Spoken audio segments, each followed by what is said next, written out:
Are you listening? Damn.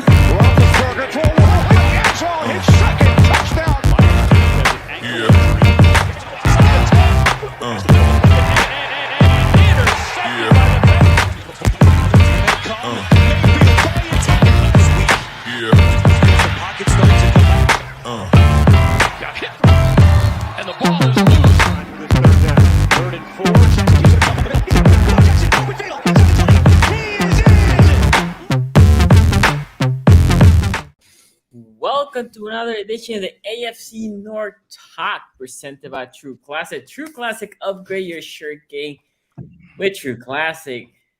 Everybody's happy. Everybody's happy. Everybody's happy, Sonny. US won, right? That's what we all happy here. Wow. Nothing really happened on Sunday. Nothing good happened on Sunday. That's what I'm saying. Somebody. Hey, you know what? Couple. Two things I got want Doug to say. Peterson. Two things I want to say here. He got Peterson. First, I will never pick the AFC North to win all the games because it backfired on me. Everybody won but me. At the end of that show, You know what that was, Sonny? That was the booty beat down coming back. Yeah, Okay, well, the curse is still maybe. alive. Maybe. It will bite you eventually. It will bite you eventually. It will, Maybe. It ain't like a snake in the grass. Just because it ain't bite you now, don't mean it might not get you in a minute. True. Yeah. Second, and not to deviate too much, but God damn it, Russell Wilson. What's wrong with that guy? Like how bad is he gonna get to the Broncos? Like, I got a couple people mentioning about 6-10 to the fuck Panthers, Doc. It's bad over there. It's bad, but Sonny. Is that a free? Wait. Yeah, but here's the thing. You know, the Broncos play the Ravens this week. Yes, they do. We'll talk about him. We're gonna talk about that Friday. No way. They dropped one. The Ravens close the games this year. Dude, I will tell you this. And we'll talk about it on Friday. They lose to them, wait the white flag, shut it down, fire everybody the next day, and just couldn't even play people. We're back to fire Harbaugh? Yes. Yeah, well, I mean, no, legitimately. If you fumble those two games back to back, yeah, I don't care what happens for the rest of the year, dog. That's a nasty fumble. You know what I mean? Would not be good. That's a top 10 anime betrayal all-time fumble. Yeah. Okay, so Bay Times here says Bengals playing for number 1 seed if they beat the Chiefs. Kind of. If they beat the Chiefs, and they not beat the really. Bills. Apparently, Dolphins fans, they've been invading Bengal spaces. So I think if we beat the Chiefs, the Dolphins become the number 1 seed. Yeah. You guys are not winning the division yet. You have to win the division, and then you can oversee everybody, right? But I'll say this: if the Bengals beat the Chiefs and Bills, they'll have tiebreakers over the Dolphins, Bills, and Chiefs. Yes, they have to get by the Ravens, but if the Ravens lose to the Broncos, I don't know. I mean, if they lose any other game, you guys win out, right? The Ravens have 2 very tough games coming up, by the way. 2 very difficult games. Broncos, not this week. And the last game in the South. No. 2 other ones you got, Sonny. 2 very difficult games. Against the Steelers. Kenny's coming. Kenny's got his go. By the way, because I know Ace saw this tweet. Somebody tweeted at me about when you guys play each other, and they put a clip of myself saying I was rooting for the Steelers, but that was back in week 1. And this dude is like, oh, gotcha. Oh, look, Sonny's rooting for the Steelers. I wonder who y'all, especially whoever was this person tagging me, is gonna root for when the Ravens are playing the Steelers. I wonder who. Okay. I don't know. I just realized, by the way, root for the Steelers. I don't know. That's a trick question. I just realized the reason why the NFL schedules the games the way they do, where they give the 1 seed, the first place teams in each division against each other, is because they feel like it's probable that those seeding issues could come down to tiebreakers. Didn't really ever think about that. Just did. There's reason why they do that. They also usually make for marquee games too. Yeah. I had the root. that too. Kenny last night. It was pretty nasty. I needed the Colts. I was going against the Colts defense and fantasy. I won by 1 point because of that. I saw that. Never in doubt. Because of Kenny. Never in doubt. Let's go. Look, Nova still shout out to you, man. Can we talk about Pittsburgh's best running back Well, their worst running back might be Najee Harris. I was gonna say, are you guys their best running back, Benny Snell, last night? Hey.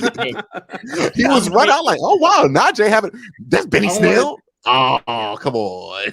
I would have paid been a fly on the wall to hear what Tony was saying about Benny Snell last night, for sure. Oh, it was great. No, I kept telling my wife, like, listen, this thing that Tomlin figured out, where all he's got to do in order to get a running back to play well is just basically bench him or threaten to bench him. I mean, it's worked. It's worked since the bye week. It's worked every week, so I'm down for it. Noah's still here, coming back after what happened on Sunday. We'll discuss that soon. Tom Brady's baby and down against that. Baby. Tom had the ball, boy. Tom had the ball. He was up 17-10 the whole game, and he couldn't score on them sorry ass Browns, dog. Worst defense in the league. He only had to do was score a field goal. Game would have been wrapped if he got one field goal in the second half of that game, and he couldn't get it. And then at worst, they missed a fild goal at the end. They did miss a field goal. They missed the field goal, but then at worst, he had two possessions in overtime, right? Yeah, he had one, not two. And his coach, I don't know if you heard this after the game, when they were asked, hey, why did you let the clock run there? Did you hear what he said? Todd Bowles said, well, Tom could have thrown a pick there. We were kind of worried about a turnover.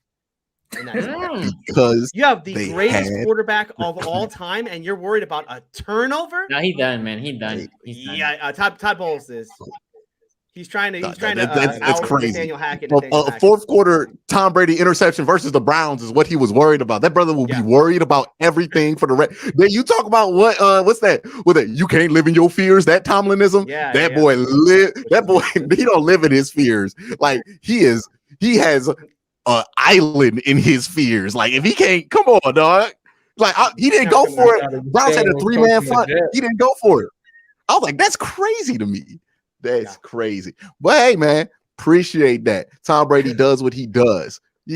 All we found out was that if the Browns had been a better team, we would have figured out Tom Brady's kryptonite because it's brown and orange, baby. By the way, Tom Brady winless against the AFC North, right? I was gonna say the same thing. I didn't know anybody at least can't get it done. Oh, Bengals haven't played him yet. No, you haven't played it. Bengals play him like 2 weeks from now. Yeah, those. Hey, imagine being Nova Stone. You got to watch. First, you watch that, right? Your idol fumble, fold, just absolutely crumble. You can't blame that on the defense. The defense held the Browns to 10 points most of the game. Fumbled in the most important moments, loses the first overtime game. It's like, I know he was arrogant when that game went to overtime. It's Tom Brady in overtime, and we won the coin toss. We not losing that game. Ooh, I bet you was riding high. Then you watch your dreams crumble, and then you flip on the Ravens game, and you saw that they were up 9, I believe, by the end of the Browns game. They were up 9 in that fourth quarter, and you get to see the collapse, the fumbling of a game versus the bleeping Jaguars, who had not won a game in like 8 weeks, right? Like crazy double fumble day for Nova Stone. That boy butt fumbled, picked the ball up, and then threw a pick six. That was his Sunday. That was Nova Stone's Sunday. I did not have a good Sunday. Thank God the game was late actually for me, so I had to enjoy a Sunday unto that point. Diddy here says, "Oh, jokes and trash talk aside, hit that like button." Yes, sir. It's a way to help us a lot. Play on the review said, if your team won, raise your hand. Well, you know what? Play on the review. F you. Whoa, this is like me. This like me, y'all. Yeah, exactly. Hey! Shout out to you, man. It's a love. Leslie here says, Tony. He gonna come back for your ass if they can win over the Bengals. Oh man, yeah. Well, I'll put some receipts somewhere. Don't lose to us. Don't lose. Don't. He don't Michael B. Jordan me right now. He can't do nothing but take it right now. Like, don't let us not lose any game, which you guys have no control over, and you guys don't lose any game for you to lose to us that last week. Don't let that happen, Tony. When you gonna stop letting your fans money by picking the Bengals to lose? I'm assuming that was just a hater. He picked the whole division. Listen, I was hater week last week. All right, it was the end of the cruise, and it was full hater mode. And by the way, cruise, man. no, it was still fun. It's still a good time. But losing the Super Bowl to start it off was maybe not the way I was envisioned. Not the vibes. Shout out, by the way, shout out to the Wi-Fi though. Shout out to the Wi-Fi because I said a lot of really nice things. To it. I tried to listen to it. I had to turn it off because it was awful. I said a lot of nice things that you guys will never know. You guys will never know how nice I was at the beginning of that show. I need to get one of those. Gather. Yeah. Joe Burrow, number 1 QB now, and Bengals number 1 in standings. Who they Joe Power 9. I need you to adjust your screen. Go check the standings for a moment. Check who's number 1. Just go check. Since I was not gonna bring this up today, but since you brought it, I'm just want to make sure you're okay when you check up the standings. Just, you know. OE Club says, I'm excited to see Lamar versus Watson. I'm excited for that game too when it happens. Noah Stone says, at least Lamar prove he ain't. That was a low blow. Nova Stone, baby. What you gonna do next year? What you gonna do next year, man? You better watch out. He's never been I'm about to say, you better watch out before you end up on Sports Center. Lamar's in the comments right now. Lamar's in the chat right now. I wonder if Nova Stone is the one that tweeted that tweet. But he might be. It might be an alias. Yeah. He was one of the what the rated got ratio. It was like a 1 to 300 ratio Lamar did to that dude. So he was definitely one of 300. Yeah. Well, it's good. You know, it was nice that the Ravens took that loss in stride, didn't let it bother them. You know what I mean? Very, they were just, it was, we're okay. Just kind of swept it under the rug. No big deal. I mean, that was whatever. We'll talk about it later. Tony. Yes. Is Lamar's comments representative of a bad culture by John Harbaugh? First take, discuss. I picked 2 weeks. The last 2 weeks, I picked the Steelers to beat the Bengals. Shocker. Super Bowl. I mean, you think I'm gonna predict my team to lose the Super Bowl? What are we talking about? I mean, you can't. You cannot predict your team to lose the Super Bowl. Look. If Brady and a lot of shit way off, you can't be out here I think we're gonna lose. Nah, that's weak. You got to go with the dub. I don't care what it is. Had him too. Tom Brady still making the playoffs and gonna win a game. I think they're making the playoffs by default. Win a game, not the Super Bowl. What happened? Yeah, gonna win a game. Oh wow, yeah. Now they're the scrappy, they're the scrappy Eagles or something like that. We can win a game, y'all. We can get to the divisional round. That's a high bar for Tom Brady, right? 7-time champion. Real Solid says, I said it last week. The Bengals fan need not to worry because the Baltimore Raisins will lose some games. I haven't heard that one yet. With a soft Phil's schedule. File that one away. Good one, Rio. Got it. Points for Rio right there. I'll put those notes. By the way, they don't have a soft schedule. By the way, I do not have a soft schedule. I know some purple too. That's crazy good, man. That's crazy good. You stumbled on something. I need y'all Ravens fans clip all those super chats. Just clip it for me later. One bad week makes up for 9 Super Bowl wins. Florida is bad. You know what it sounds like? 9 Super Bowl wins? Does he have 9 Super Bowl appearances? Maybe he has. No, he has 7. He has 7. Right, he has one more than the Steelers. Yeah, he has one more than the Steelers. Yeah, he has 9 appearances. No, he has more than 9. It's hard for Nova Stone to see the keyboard when he's crying, y'all. He might have just hit 9 by accident. He has 10 appearances, right? Because he lost to Eagles and then Giants. Yeah. Should have been the Falcons. Should have been the Seahawks. Can we talk about how crazy 10 Super Bowl appearances is? 10. The Browns don't got 1, dog. He got 10. You talk about the wealth gap in the NFL. That is it. One man has 10 appearances. An entire franchise has none. Well, he has more Super Bowls single-handedly than any franchise, right? He has more wins than the Steelers. Yeah, more than any franchise. than any franchise. Yeah. How many more appearances does he have than it? He has got to have the most appearances of anybody, any franchise. Sure. Yeah. Maybe the Cowboys have more appearances. No. No. Cowboys have only lost 2, I think. They lost to the Steelers and they lost to. What about the Steelers? Dolphins.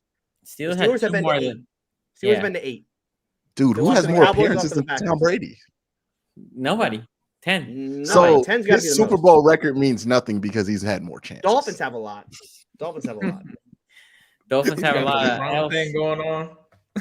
Yeah, he got the brown thing. See, it means nothing because he's had more opportunity than anybody else. He had nothing the LeBron meme where they go through each of his titles and they just make it fake. Fake. You could definitely do that to Brady. Brady's is probably more fake than LeBron's. The first three don't count. Fake one. And that's the pandemic. The bubble ring doesn't count. Okay, bubble rings don't count. Bubble ring, I don't like. Bubble rings don't count. Sorry, and that's why Brady really only has 6. Brady got a bubble ring too. The football one is not the basketball one was BS. The other one, no, I give it. Bubble rings don't count. The football.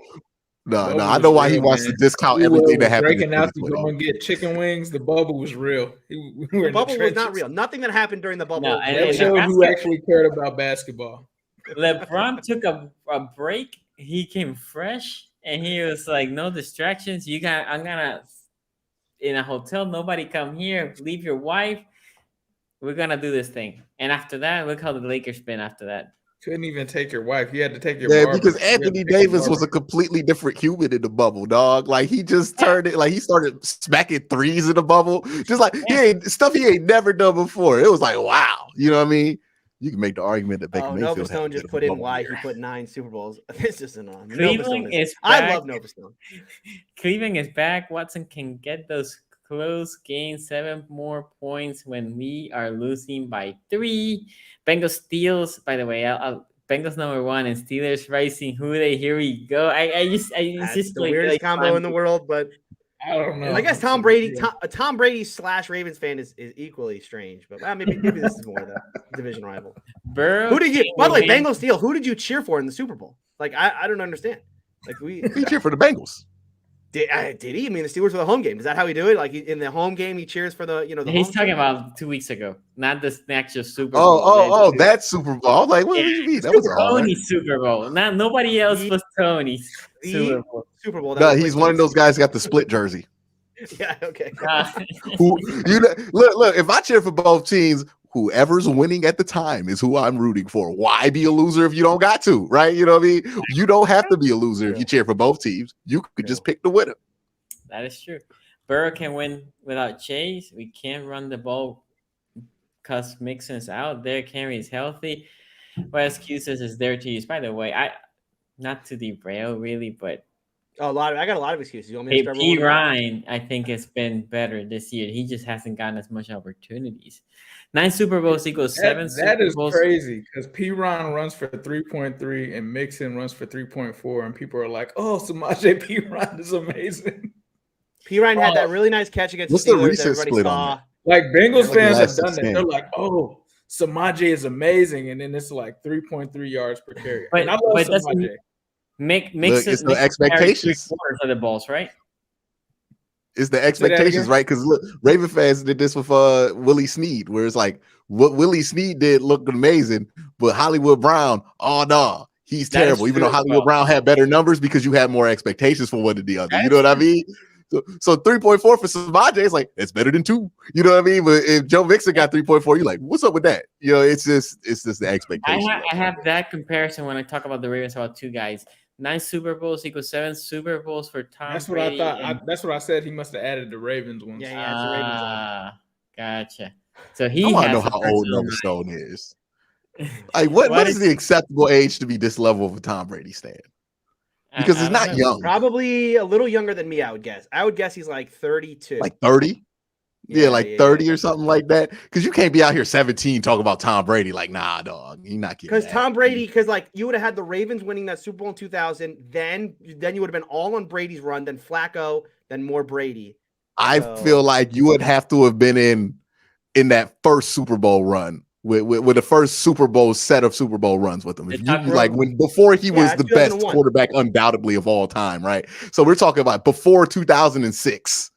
You would have to have been in on the Patriots for me to respect your Tom Brady fandom. You know what I mean? Because he wasn't like I started Tom watching in 92. I started watching in 92, and I'm 37. So, yeah, that would put like 7 years younger than me. I would put him like 99, which would have been right at the start of that Ravens. Right at the beginning. No, he wasn't there. He wasn't there for Drew Bledsoe. We'll hear. Damn it, Nova Stone will. You can't be claiming I did have like. My mom did get me a Drew Bledsoe jersey though. This was like when I was like 7 years old, and it was the old Patriots Drew Bledsoe one. It was that blue one, that royal blue one with the red and the white. Yeah. I almost was a Raven fan, by the way. I'm just gonna let y'all know. I got it from I was a big Troy Smith fan. Well, no, I was a big Troy Smith fan. He was from Cleveland. He was like balling at Ohio State. You know what I mean? He got drafted by the Ravens, and that was before I really had a team set. Because like 07 was like my first year where I knew what I was watching.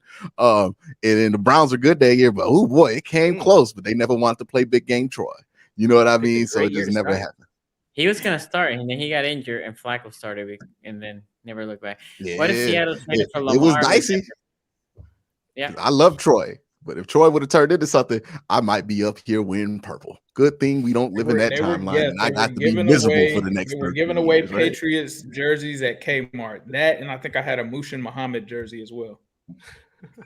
I had a Brady Quinn Browns jersey. That was my first one. Tom Brady saving his energy for a Super Bowl run with the Niners. That's cold. Wait, that's Seattle traded Lamar for Denver's picks one. We didn't talk about that. That's a weird one. Are we giving up on Geno Smith already? Glenn's pretty went by pretty quickly though. I don't know. We'll see. And that's like an off-season talking point. Yeah. No, I mean Lamar is done with the Ravens. I think we know that, but it's just a matter of where he's going to go next. I just don't think. Okay. Miami's probably out now because Tua's playing so well. To be honest, I don't know. I would still do it, dog. If I'm the Ravens, I would Baker Mayfield his ass so bad, dog. He rules that division if he goes there. No. Look. I'm just gonna say, if Lamar wasn't in the Ravens, there's two teams, and they're actually in the same state. They should go after Lamar. Giants and Jets. No, Giants and Jets. Why? They got Mike White. Have you seen Mike White? Okay. Mike White is the GOAT. Mike White's the GOAT. Lamar Jackson cannot be in New York. You guys just didn't know. We were just a year ahead. That can't work. There is a clash of culture there. That man is so South Florida. He needs to be in Florida. Like, Tampa's close enough for him. Tampa might be close enough. He can go to Tampa after Brady retires. He go to Tampa. Then David Novastone ain't gonna know what to do, dog. He gonna have two new teams. He gonna have two new teams if that happens. They're gonna have to buy so many new ones. Pop quiz here. Who is the Jacks OC? It's you know who it is. Know this one. It's really Doug Peterson, but I want to know. It is Doug Peterson. No, they have an OC. They have an OC. Isn't it the guy who was at Seattle? Doug Peterson. They don't have one at all. Taylor? Yeah. Press Taylor is Zach Taylor's brother. Is Zach Taylor's brother. Press Taylor. No, he's a senior offensive assistant. I think they do one of them things where like nobody's really the offensive coordinator. It's Doug Peterson. Yeah, it's Doug Peterson. I'm pulling up the official. It's Press Taylor. It is Press Taylor. He is officially the offensive coordinator. It's Zach Taylor's brother. Them Taylor boys about to run the league. Can't wait to see a shot of Busby at the game. Oh, Tony Busby, the lawyer of the people that are suing the Deshaun Watson. Okay. I thought Busby might have been. You see the Jaguars? Well, Press Taylor look like off-brand Tom Brady. That's just beside the point. Okay, Q. Dope seeing you on UCSS today. Shout out all of y'all. Chat like up. Put those likes. They got Jim Bob Cooter. Y'all got beat by Jim Bob Cooter? No. This gets more hilarious. Jim Bob Cooter. I'm not gonna comment. Jim Bob Cooter, dog. Okay, so anime here says amazing. I'm 29 and Rogers, Ben, and Tom look done. I feel like my childhood/teen years are gone. Oh my god! Forget about Matt Ryan. Ravens lost. Don't forget about Matt Ryan. Ravens lost, and we still in first. Big trust. Shout out to you, man. Who they keep losing? See if that stays that way. Just try to keep losing and see if you're staying first. Joe Burrow is number 1 in the NFL, and if you don't see, this is like when Pittsburgh was like 11 and 1, 11 and 0, and then they kept dropping games. Yeah, listen. Who they I lived play? through it. By the It's fun to way, be on the other side. I'll tell you that. Still who the they first. give power? Isn't this the same super chat just amended without saying we're first? Isn't this the same Yes, one? Joe Burrow is number one, and disregard the whole part about being first. But if you don't see that Joe Burrow is number one, you're delusional. Yeah. Joe Burrow is the number one quarterback in a world where Patrick Mahomes just doesn't exist. But I can see why you're excited. I can see why you're excited. It's just don't put me in a position to be like, hey, Joe Burrow's not better than Patrick Mahomes because it makes me sound like a hater. I said this last year. This same super chat right here. Zach Wilson is to RG3 as Mike White is to Kirk. Yes. They don't want to admit it. It's the same thing. Don't do that to Mike White. Mike White is better. Mike White got a little bit more gumption in his game than Kirk Cousins. If he ends up being good, Zach Wilson be candidate of FedEx Air Player of the Week. Never saw it before, but you know who was? Mike White. Mike White. He's in the Hall of Fame. Mike White's in Canton. Mike White's in Canton. He's in Canton. His jersey is there. You know what I mean? Professor Chaos here says, Q saw you on UCSS. Knew you would clash with Bull. Also, some of the hosts want Jimmy G and y'all snitching on them. Okay, Rex here says, will Browns fan now shut up about saying Miles is an elite? Do they want to go back to rooting for Jamie Mater? Garrett is so elite. Dog. And there's so many Browns fans that not only do that, but then also ride on TJ Watt. Like, see, he's not TJ Watt. He doesn't make the same plays because they hate themselves. That I'll agree with them on, but that's nasty. Yeah, okay. You know what I mean? But yeah, like Myles Garrett, pretty good in the fourth quarter. 2 sacks in that period? Pretty much, he did what he did to he took over that game at the end of it. He really did. Yeah. So when people tell you Myles Garrett isn't good, they're just telling you. Don't take my defense. Zach Wilson is Baker Mayfield 2.0. Before we keep going. No, man, Zach ain't even had the good seasons. Like, you got to have 2 good years to be Baker Mayfield. There was never a point to where people were like, hey, man, look what Zach did in 20 whatever. You know what I mean? Like, there's hope. There was never that. He had a bomb of a season where he threw 9 touchdowns and 11 interceptions, and he came back with more ass than he did before. And I was like, he gave us a 2-pack in 2 years. He done. He's third string. He's done. It's a wrap. He about to be off the team next year. Crazy. That being said, a couple of things. Are you Baker Mayfield with more talent, but still, like Zach Wilson is amazing, dog. That's amazing. Baker Mayfield with the picks. Just he's Baker Mayfield, but all the bad, right? Like all the bad.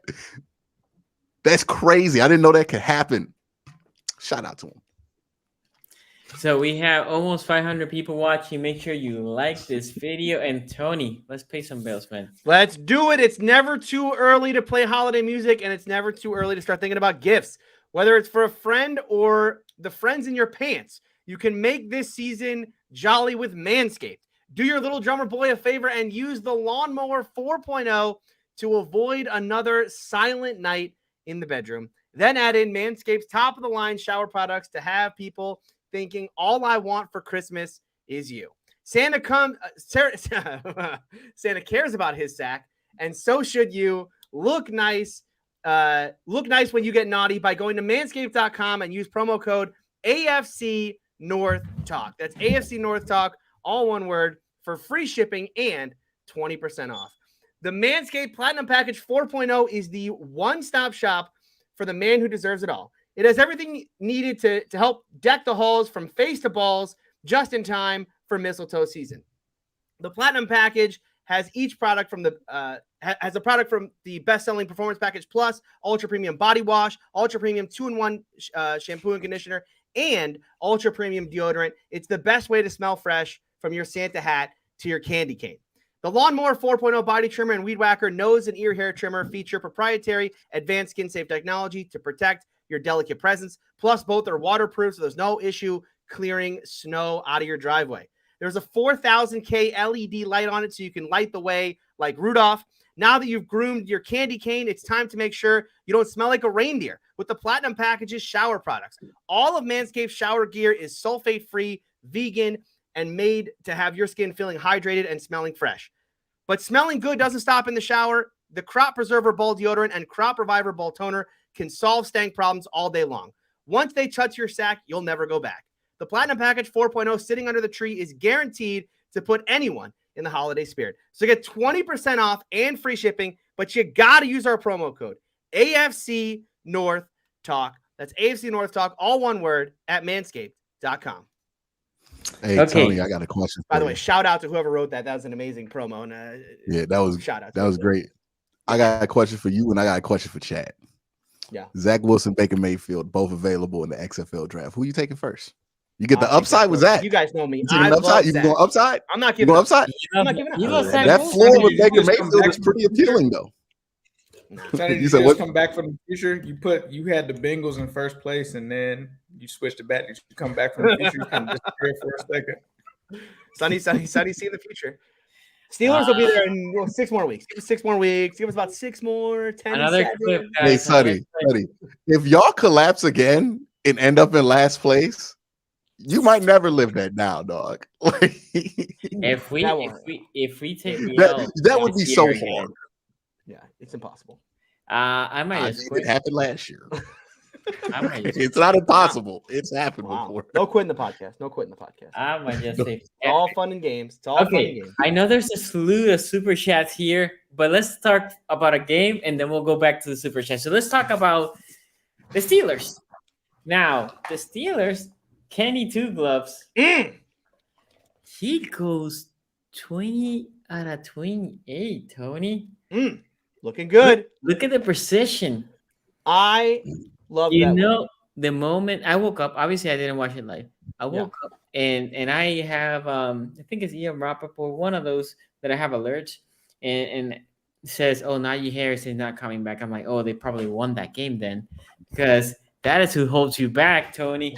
Najee holding back the Steelers, obviously. Get rid of their weak links. Chase Claypool, by the way, actually has unlocked. I mean, you can legitimately draw a straight line between them trading Chase Claypool and this offense becoming somewhat closer to like competent NFL offense. And getting Odell getting injured again.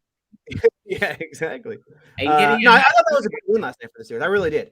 And I know that those of you who watched it live probably did not think that was such a great win or such a great game to watch because it just was not pretty football. But hey, welcome to hell, boys. That's what we do here in Pittsburgh. Before you keep going, still better than a Russell Wilson game. Still better. Hey, so you predicted the Steelers to win? No, you predicted the Colts. No, I took the number. But Q I took the Steelers. No, me and Q said there's no way Tomlin is losing. Yeah, I was like, this is a Tomlin game through and through. It wasn't even a Tomlin game. It wasn't a Tomlin game. That's why I was shocked at. Yeah. That's why I love this game, is because I really did think that was a great win for the Steelers. At the bye week, we had this whole thing about, the Steelers were a 2-win team, and I kept saying, look, this is going to be a 4 or 5 win team. In fact, I've been saying that all year.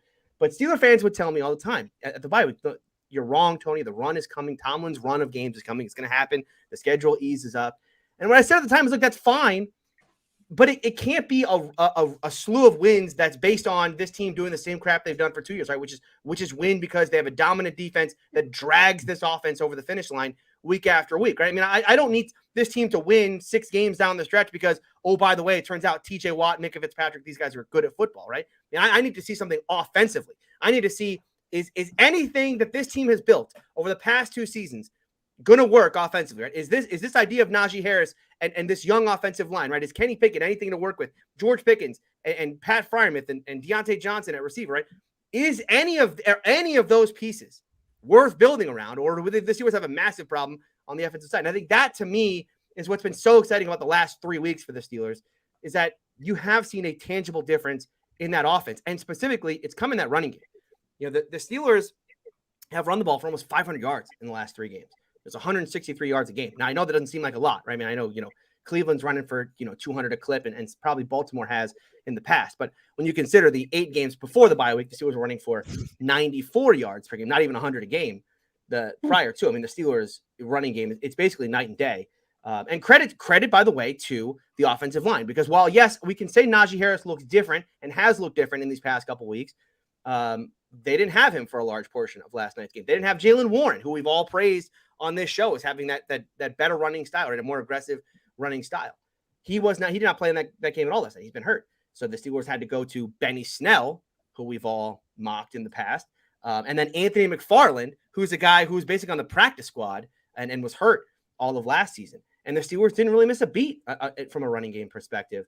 And so, to me, like when you look at what this team's been trying to do for 2 years in kind of build this running game, okay, it's only 3 games. Again, we're not going to say like the running game is fixed, but certainly they're finally trending in the right direction. And the same can be said for Kenny Pickett, who I thought had the first game you could realistically say front to back, that was a good football game from Kenny Pickett. I mean, you could nitpick and say he missed a throw to Pickens, he missed a throw to Deontay. His accuracy is still a bit off at times, but I just thought, generally speaking, that was a quality game from Kenny. Not perfect, but quality. And I thought, it looked like what a good Kenny Pickett looks like, and that is an on-time, more decisive type of player. But the reason why I really liked this game yesterday was the adversity the Steelers had to face, and the difference in how they responded to that adversity. I know you guys didn't hear a lot of what I said after the Super Bowl last week because the Wi-Fi there just I would say it let me down, but I wouldn't say that. Actually, it came through for me. It held you down. Yeah, exactly. No, but look, the Steelers in this game were cruising at halftime. I mean, the Steelers, this was 16-3. It looked like it was gonna be a laugher, right? Then all of a sudden, the third quarter starts. They get the kickoff return. They score a touchdown, right? The offense is struggling again. The Colts take the lead. It's 17-16. I'm sure all 3 of you were just written just in a little joke book. Just yeah, got some material for tomorrow. Dog, I needed some of those points. I need those points, dog. Yeah, well, I mean, and that's where I think if you go back to what happened against the Bengals in that second half, I thought that was very clearly a game where the cream rise to the top. I mean, that was a game where the great players showed that they are great players in that moment, and for the Steelers in that moment, they came up small. And people can blame Matt Kid. They can blame the coaching and everything what happened in the second half of that game against Cincinnati. But you look back at the 2 drives that really killed the Steelers in that football game. It was a poor execution on a flea flicker that, if you watch the all-22, was open and could have worked, but that play from an execution standpoint just not there. They couldn't even, they can't even pitch it back to the quarterback correctly. And then you had the next drive, which was all penalties, setting them up in like 3rd and 30, which is never going to work out in that game. You can't blame that on coaching. That was players coming up small in the big moments. And what I loved about this game at the end is once Indy took the lead, this team they finally came up big in those moments. Kenny played well down the stretch. Benny Snell played well. The offensive line created holes. Pickens came up with big catches down the stretch, as did Freiermuth.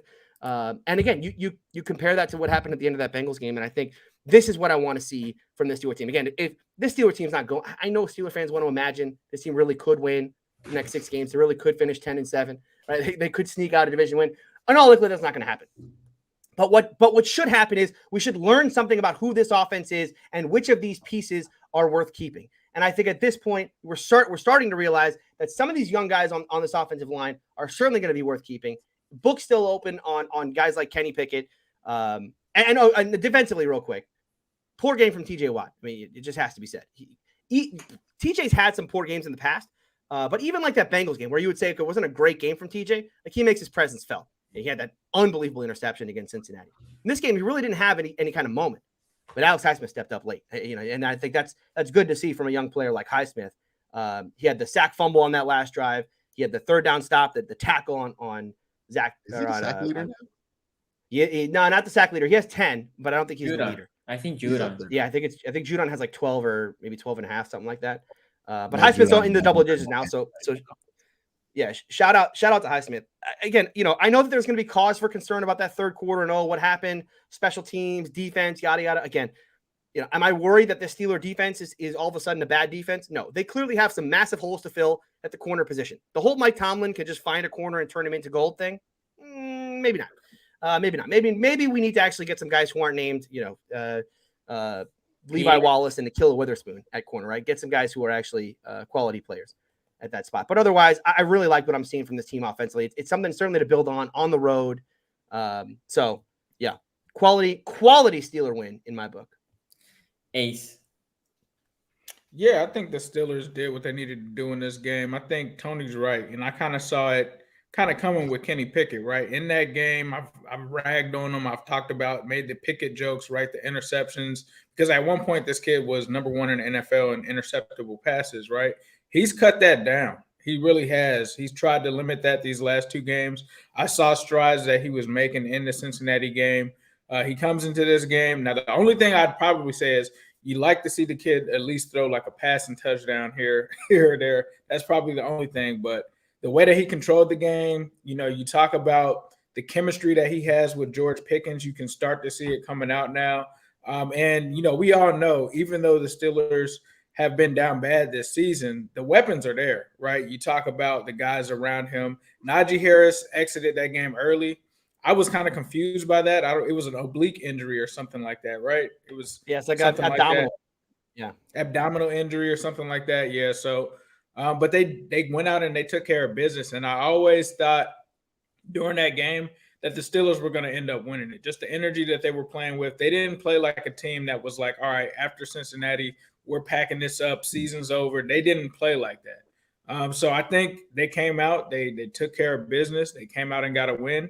And, they deserved it. I mean, there's nothing else to say outside of that. They came and showed up, played, took the win, and I think it's going to be – I'm not going to say we're going to be wrong on Kenny Pickett. I think he is kind of Andy Dalton-ish. I think that's kind of the ceiling with him. But they can win games. I think this game proves that they can win games with Kenny Pickett at quarterback. I mean, we're only 7 games in with Kenny. We don't need to, paint with a broad brush, as Tomlin would say.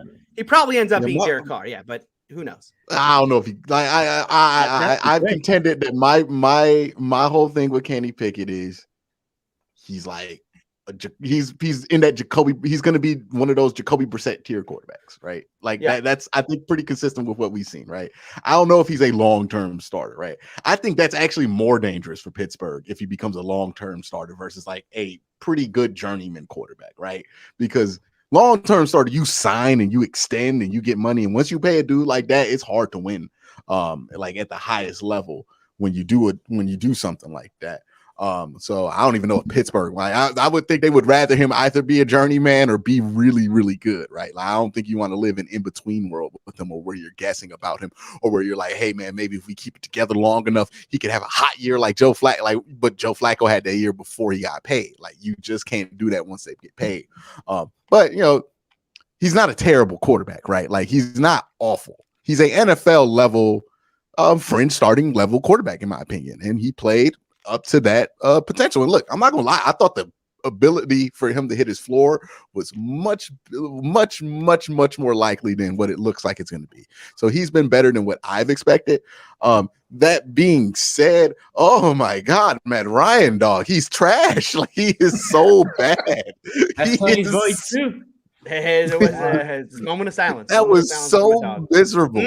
Father time comes for us all, guys. All right. Can we talk about if the receiver ran the wrong route or if Matt Ryan's arm was just dead? Can we talk about like he decides he's gonna slide on that last possession late, but not late enough to actually get the first down. Like he could have got it, slid, and had it, but he dove like a yard or two short, and then we found out why Jeff Saturday probably shouldn't immediately be an NFL coach, right? Because God, I don't know what people are going to say to run defense on that clock management.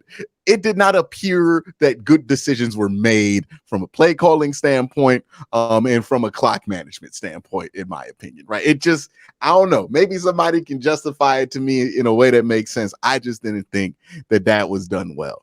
But he said after the game, he felt like they were moving the ball so well, they didn't need the time. They needed the timeouts. So that's so stupid. This is not basketball. You're not about to go on a run. You can call a timeout, call a good play instead of throwing a screen to your running back on 3rd and 2. What? That's no. See, this is why. Huh? Still better than Hackett. But that's a low bar. You can put AWS out there, and it would make the better decisions in the thing. We'll talk about AWS later on in the show. We'll talk about AWS later we will. I bet Sonny's going to have a lot to say. Yeah, AWS had a big win this week. I would like to point out that Tony mentioned this. I would like to point out something here. 12 carries, 62 yards, 5.2 yards per carry for Benny Snell. That's pretty good, right? Yeah. Kenny Pickett, quarterbacks are going to have high run per averages because they only run when it's wide open. So let's ignore that. Anthony McFarland, 6 carries, 30 yards, 5 per carry. Now, those are the 2 running backs that matter. There were like 2 other guys who ran the ball. Yeah. But then you go to Najee, 10 carries, 35 yards, 3.5. Yeah, it's misleading. I mean, you think he had a bad game? You think Najee had a bad game? I don't think Najee had a bad game. I mean, I get the I don't think he had a bad game. Here's my fear. I think he just had a regular game for Najee.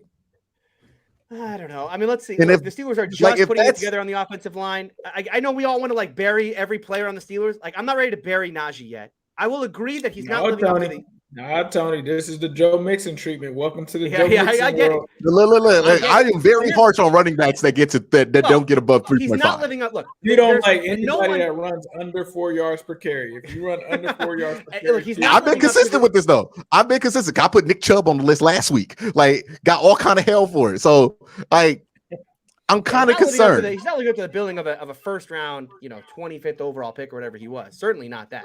Not a bell cow. Not your offense is supposed to go through this guy. 10. I mean, those guys have to be a top 10 running back. Yeah. At this point, Najee's like, he's another dude. That's why Ben Chubb come in the same offense and do fine things. That's why Jalen Warren can do the exact same thing. If his name weren't Najee Harris and he was some dude off waivers, you wouldn't really notice him. That is unfortunately true. Yeah. And the truth about that is a dude off waivers can give you what Najee's giving you this year. Now he's had some plays and some moments, don't get me wrong here, but it's just been woefully underwhelming, and it continues to be a bit underwhelming. They went to George Pickens a lot. They started to figure that out, right? Just throw it up to George and see what happens. Now he was 6 of 3 on targets, 57 yards. Yeah, he can't. You notice he can't catch the ball when going to the ground. He's gonna drive me nuts like Claypool. Put your Claypool taught him how to catch the ball, man. Y'all messed up. Y'all should have traded Claypool when y'all drafted the year before. Yeah. But that was the thing about George Pickens, though. He had that Braylon Edwards disease where it's like, hey, man, he can make the incredible catches. But sometimes he tries to make incredible catches when he don't got to make incredible catches. That was the thing about George Pickens, right? Hopefully he can learn out of that. What's going on with Deontay, man? What? He's been odd. Like, he's been odd. Like that one corner. I mean, he dropped one in the corner. That was a classic Deontay play. The no touchdown thing is starting to get odd with it. Is this just who he is? Is he just? Is this hey man, shake some dice. We'll see which Deontay shows up today. Yeah. So I mean, like, let's be real here. This Steelers are absolutely happy with 24 points. Then they should be. Real.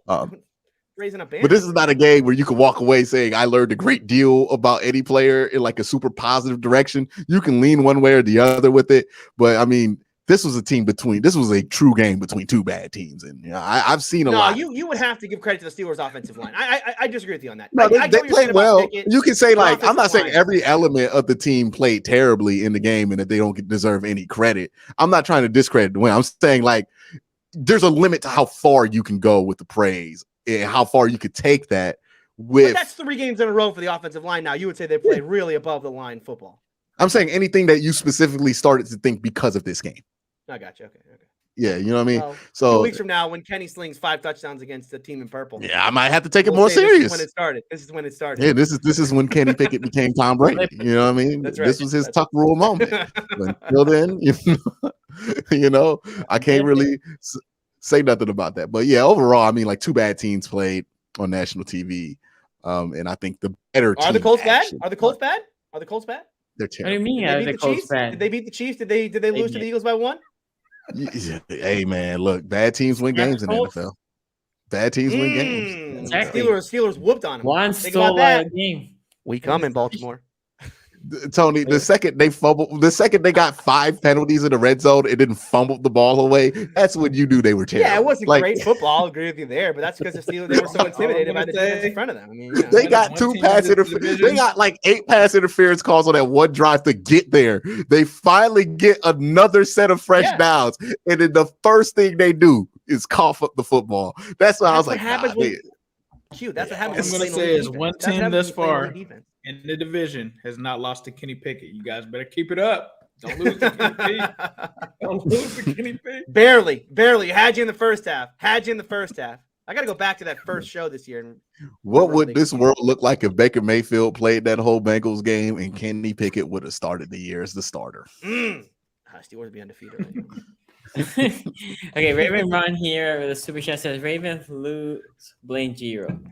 Pittsburgh lose, blame Matt Canada. Bengals lose, fire Zach Taylor, and Browns are the effing Browns. Okay, gotcha. All right, Mr. Raisins.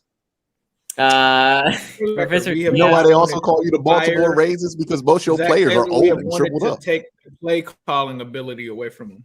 Fire is a bit strong. Yeah, I would like to take the play calling ability. That's true. I would just like to take the play calling ability away from Matt Canada. That's it. No big deal. You would just like to strip him of all his responsibilities. Yeah, he can get paid. Designing and you know what I mean? I ain't against nobody getting paid. You know what I mean? He can get paid. I just don't want him in control of things I care about. That's it. You know what I mean? Joe Woods can continue to get a check if he has no responsibility. A little bit of an overreaction that Fire just got to a Super Bowl last year. Yeah. Amen. Just keep him. That's true. So once Canada wins the Super Bowl, it probably can't be fired. You're right about it. I appreciate that, Ace. Professor, well, he lost the Super Bowl, Tony. Well, he's going to win it. He's going to make up for it with the goal. Tony, your ad read needs a PG-13 rating. That ad read's a good one. I like that. I'm gonna be reading that one for the rest of the month, boys. Or Lamar Jackson to Broncos. CBS just tweeted it. That was a great tweet. It got me. I don't know if you guys saw that. Tom Pelissero tweeted it. It's the other Lamar Jackson, the cornerback. Signed with the Broncos. Will Denzel Ward get moved in the offseason? Interesting conversation because there's not a lot of ways to put 3 boundary cornerbacks on the field at the same time, and that's what the Browns have in MJ Emerson, Greg Newsome, and Denzel Ward. Unless you want to put one in the slot. And what we're finding out is that the slot position has a fixed ceiling, right? Like, I think there's something bad that happens. Like, Jalen Ramsey is a much worse corner now because he plays so much slot. And he's much less effective, right? So when you put a slot in there, a corner in the slot, a good corner in the slot position, it doesn't really elevate the ceiling of that position. That position is kind of like nose tackle. Like, you put Miles at nose, he's still going to be as effective as a decent nose tackle because that position is just not built to be that effective. So I think if somebody offers you significant compensation, you're very open to the idea because you do have a surplus. Tyson Alualu for Denzel Ward straight up. Who says no? Okay, nah, gotta get out of here. He's a big dude. That's significant. Plus, he's in the middle. He's old, dog. He's like 37. You're not the Ravens. We don't want him, dog. Like, we'll throw in Devin Bush and Robert Spillane. You drive a hard bargain, but we'll do it. We not the Ravens. We do not watch your 37-year-old nose tackle, man. Okay, Baltimore will gladly take him off waivers next year. Okay. This is a bad week for Sonny, man. What do you? Well, I'm just gonna take it all in. What do the Ravens, Raiders, Colts, and Chargers all have in common? It's not just injuries. I know we all lost to Jaguars. Ha. Good one. Well, he knew that one immediately because he had to learn who the Jaguars actually do. Can I tell you how to, Sonny? You just got to praise Trevor Lawrence, man, because Trevor Lawrence is actually legit. Well, I ate crow. I ate crow because but you got to. That's how you got to get out of this one. Is you just got to. You got to hit him with the Jaguars are a sleeping giant. That's what you got to do. Hit him with the man. Y'all lucky y'all don't play the Jaguars. I said they were a scrappy team this year, but the scrappy team usually lose, which it didn't happen. But yeah, I ate crow with Lawrence. He looked good. Can already see Jags lost in the intro to the Ravens Super Bowl montage. Ravens flock. Let's fly. Let's go. There's a turning point for the Ravens. There we go. Yeah, no, Lamar's tweet. No, put Lamar's tweet in the montage. This was the real turning point. That's not PG-13. He told a fan to. That's not PG-13. Q. Be careful when you at them athletes because not every single one of them really care how you think he comes off. Like, you know what I mean? Like, you might run into one. The Browns had this situation with one of our safeties who came at a radio host and said, "I'll put the blinky on you." And if you know what that means, that is a serious threat when that man is from Florida. Okay, so like, be careful. Be careful with what you at these athletes at, because not all of them took PR classes in college, and not all of them care about what you feel. Q, the Undertaker peaked, or is he dead yet? Hey, look, man, the Undertaker ain't coming back unless we unless we win the next two, and that includes the Bengals. Oh, watch out now. Watch out now. We'll be what? Wait, we'll be you guys one game under 500. 2 games in 2 weeks. You play the Bengals. Yep. So we play. And we play Texans, the Ravens. And then it's the Bengals next week, right? It's like WrestleMania. It's Heel, Tony, and Undertaker. Oh.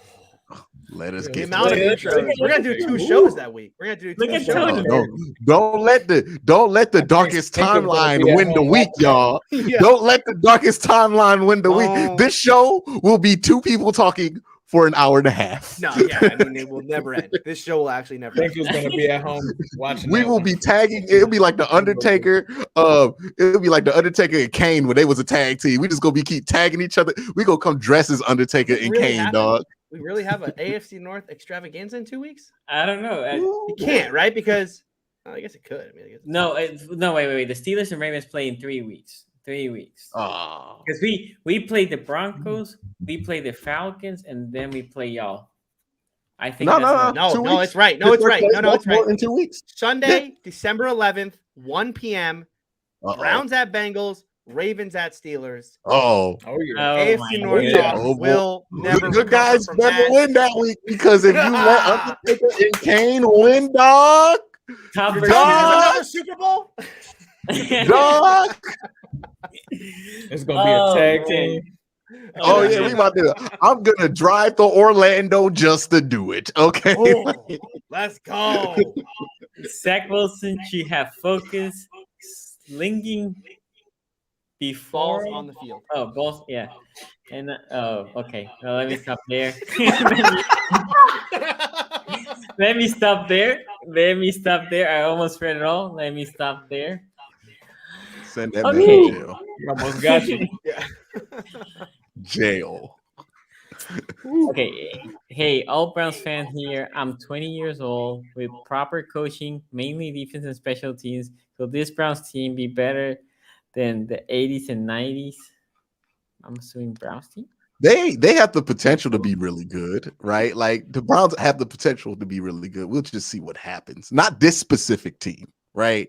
I think he's probably talking about like next year and the years after that. I will say, as someone who watched football in the 90s, and Browns fans are gonna be mad. The Browns weren't good. The Browns weren't that good in the 90s. The Browns were like the classic pain in the ass team. You know how the Steelers have been for the last 2 years, where you never respect them, but they're just a pain in the ass. That was the Browns all throughout the 90s. Yeah, Bill Belichick. Same super chat here. It was a preview of what he would do to you as the Patriots coach, Shoney. Yeah, you know what I mean? A little bit. And is that it? Yeah, I think that's it. Okay, cool. Also, make sure you hit that like, which is a way to help us a lot. And if you're watching the replay, put a comment below. Yeah, troll me. I'll read it tomorrow. Just troll me. That's fine. I'll read it. I'll reply to some. No, this is the week, Sonny. Take this week off. You don't need to reply. By the way, Sonny, some people were in the comment section mad at me. Talk about some Quincy. I'm telling you, you don't understand. This Ravens defense is not that far off from the 2001. And I had to come back and get that ass after that Jacksonville game. Boy, I was like, what? Came back into them comments, huh? Yeah. I was like, I wonder what they said last week. Oh, yeah. I had to come back for that one. Lost to Jacksonville. Okay, let's talk about the Bengals. A lot of Bengals fan here. The Bengals pulled that game against the Titans. They did good. Samaji had a good game. Joe Burrow had a good game.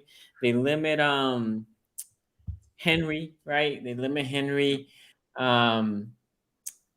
Tannehill's gonna be Tannehill, but he had a decent game for Tannehill. Tannehill wasn't that bad. Yeah, he had a decent game for Tannehill.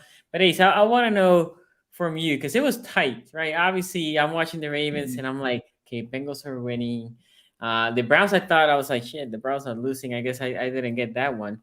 But the Bengals were winning.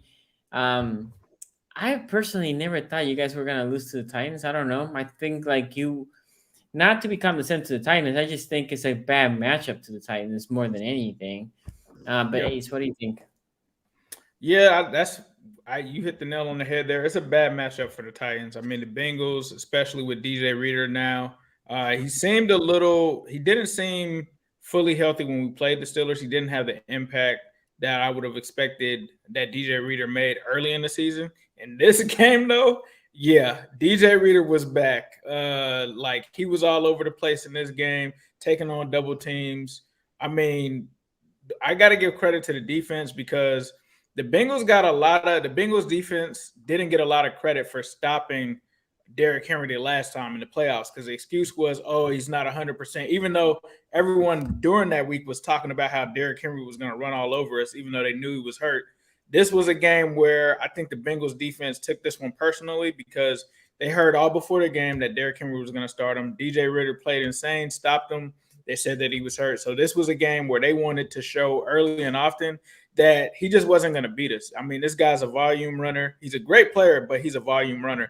I can't name how many times they met Derrick Henry at the line of scrimmage in this game. I mean, even Mike Hilton and Tony knows Mike Hilton, 5'7", do play like he was 6'4". He tackled Derrick Henry in the backfield, I think at least 2 times, maybe even 3 in this game. The defense came out and did their thing. Ryan Tannehill, I think the thing about him, he wanted to avoid the interceptions. I think he did have a good game. He didn't really throw any touchdowns in this game, and I think that's how you would want the Titans to try to beat you. You want them to, you want to shut Derrick Henry down, and you want Ryan Tannehill to try to beat you with his arm. And so we played that game with him. Ryan Tannehill, I think he did a good job against the zone, played a lot of zone against him. Lou showed a lot of like blitzes pre-snap, but post-snap, he switched it to just guys dropping in the zone. And to Tannehill's credit, he really found the open guys. But again, like I always say, Lou in the second half is a wizard. In the second half, that Titans offense really slowed down, really couldn't do much. I think early in the game, one of the things that really hurt the Bengals in this one, it was one of the weirdest things that I've seen, was punt return penalties. Anytime that we were receiving a punt, there was a penalty on it to push us back within the 10 to 5-yard line. That was weird. They finally got out of that. But this was another team that was supposed to be a top run defense in the NFL. I think the Bengals did a good job of establishing the run. And then T. Higgins just killed him. I mean, you can try to run the too high stuff. Like the Bengals know that now. They're going to take the check downs. They're going to hit you with the corner shots right in between the safety and right over the corner's head. He had a great pass to Higgins on that one. Trenton Irwin is stepping up. They're using him kind of in the Jamar Chase role. So they're able to get that going. The biggest thing that I like, though, about this game, Hayden Hurst. I've been waiting for a while for them to get Hayden Hurst more than 2 or 3 targets in a game. This was a game they, I think, targeted him about 8 times, 7 or 8. He had a pretty solid game. Joe Burrow didn't need to be shiesty in this game. He didn't need to throw for 500 yards against this defense. I was really surprised that they were able to run on this team, being that they were a stingy run defense. And then you even saw Travion Williams get in. I think you like what you see from the Bengals running backs in a game without Joe Mixon, without Jamar Chase. Joe Burrow in these last 3 games just proven that he can win no matter who's around him. Those guys are definitely missed and needed, but he can win without those guys. Winning to Tennessee, got this dub. Second one on the road. This is them coming out of the bye. They were 2-3 on the road before the bye. Now they win 2 straight road games, and they're also, hot right now. 7 of the last 9 the Bengals have won. They're going to keep it going. They got a big game here against the Kansas City Chiefs going up. But you went out there, took care of business. Didn't have to be super pretty. I mean, they were still in the red zone technically when they ended the game. They actually got a field goal, and they were going to go up by 3. And then some guy on the Titans had some kind of penalty or something like that, gave us the first down. So we just took 3 knees in their red zone. I'm not mad at it. I don't need points and all of that. Just give me the W. I think they did what they needed to do, got out of there with a W, and it was a major win for them. And one thing I will say, Ace, I don't know if you remember, I said in that game that even though the Titans are a good defensive team, that they were gonna be so worried about the passing game that was gonna open some lanes for the running back. We weren't sure if Mixon was gonna play or not in that game where we did our video. And I think that's what happened, right? They're so worried about, and to be honest, for what? T. Higgins still torched him. It was like T. Higgins killed him, bro. It was torched. It was. I don't even know who the corner was, but whoever that corner is. By the way, they told us about him all week. It's actually Jamar Chase's childhood friend, Christian Fulton, who him and Chase kind of got into it in the last game. He still had a 50-yard catch on him, and then everybody, Christian Fulton's gonna do this. He's gonna shut down T. Higgins. No. Yeah, no. He looked like milk toast. The other thing is Kenny or the rookie also play on that fumble to Oh yeah, Cam Taylor-Britt, man. If we would have recovered that was because it was the patented Derrick Henry thing. It was a screen pass, right? And you see this all the time. Derrick Henry gets out in space. He's running. No one wants to tackle him. And Cam Taylor-Britt comes out of nowhere, punches the ball out. Shout out to Burks, because Burks was smart enough as a rookie to jump on it in the end zone. But that would have been a hell of a play if we were able to recover that. I mean, it still was a great play for him. Not the outcome, but for him specifically, a good play. Q, I'm gonna go with you. What do you thought about this game? I felt like I don't know who did I pick before. I'm pretty sure I picked the Bengals, right? Like I felt like that's where the energy was going. Yeah. So this kind of went how I went. I'm not saying this to lessen the victory. I'm not saying this to lessen. I always kind of felt like the Titans felt a little fraudulent this year. Now, that's not to say that beating them means nothing. It's not like beating the Jack.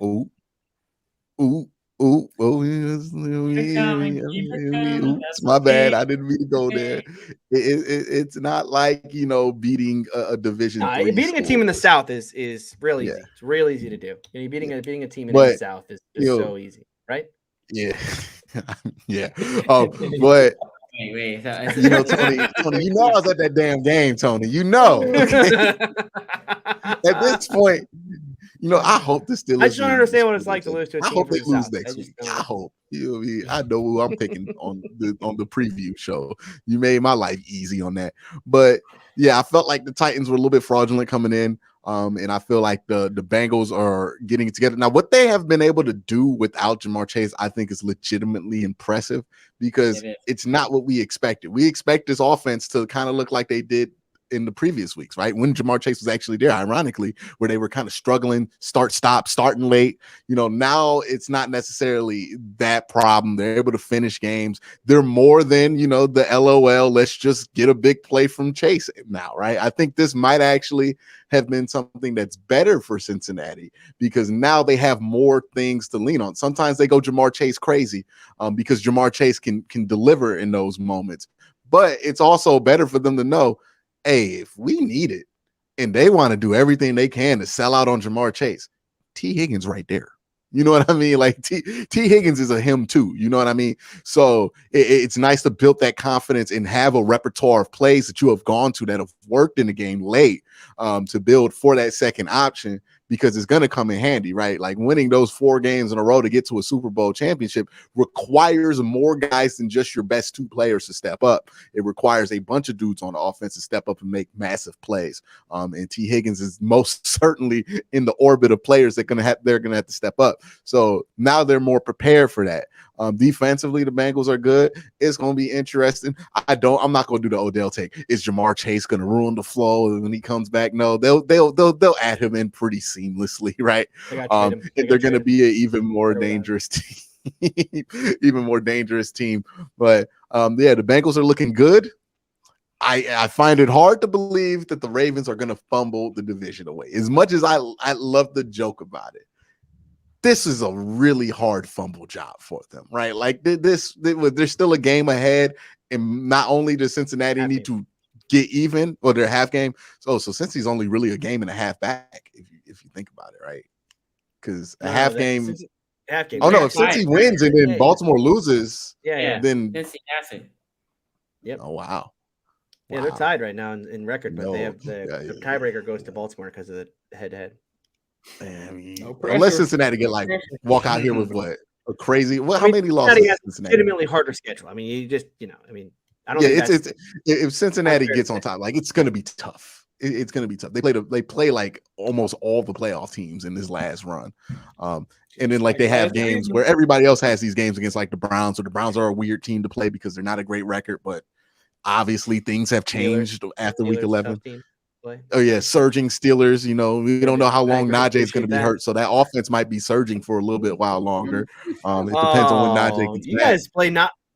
How did Najee do last time he played the Browns? Somebody has to be a meme on this show. One player has to be a meme. You know what I mean? Najee run for what, 150 at the end of last season, if I'm remembering right? 150, something like that against the Browns. Against who?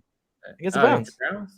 Against the Browns? No, we didn't play all the last game of the season. We played the second to last game. Ben's farewell. Are you talking about the Baker Mayfield took ASAP? Look, man, I didn't focus on anything else but Baker Mayfield being dookie juice in that game, dog. I don't remember nothing else about.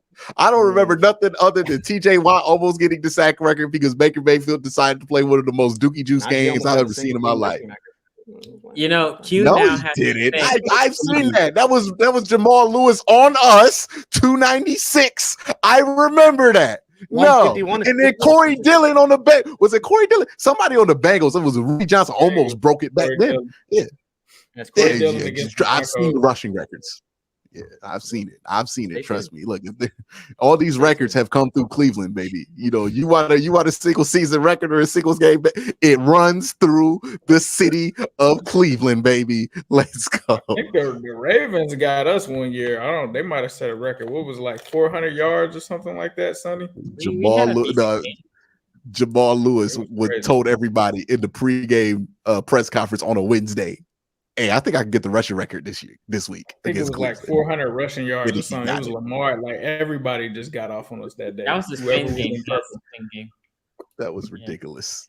Yeah. Okay. Tony, what are your thoughts on? Y'all got what, 525 on them though? I think Ace and Q hit it pretty much. It's a bad matchup for the Titans because the Bengals are so stout up front, especially with Reader back now.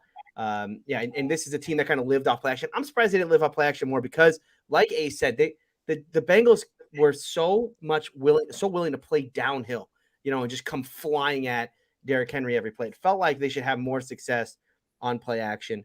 You guys mentioned you never felt like the Titans were going to win. I will disagree. There was one point when Henry had the long random. I mean, just like it was very classic Bengals because it was just like random touchdown. Out of nowhere. It wasn't like the Titans were moving the ball. It was literally, I think, the first play of that drive. And then Derrick Henry just, oh, by the way, we're going to go 75 right now for a touchdown. Then I felt like, okay, if the Titans are going to score randomly, if you imagine that, the Titans are probably going to score like they did last year in the playoff game. It is interesting how this game played out very similarly to the playoff game. It didn't have the turnovers and the sacks. Like it didn't have that. But just from kind of like a game flow, it was very kind of kind of a one of the like grimy defensive games where neither team it really felt like was ever going to pull away. I thought though, last year this game was all about Burrow taking all those sacks. I mean, he got a sack 45 times or whatever in that game a year ago. I thought in this game he did a much better job because it wasn't like he wasn't under duress at times. He was, although it wasn't like it was last year where they're kind of free rushers. But there were times when the pocket was kind of coming in, but he did a very good job of navigating.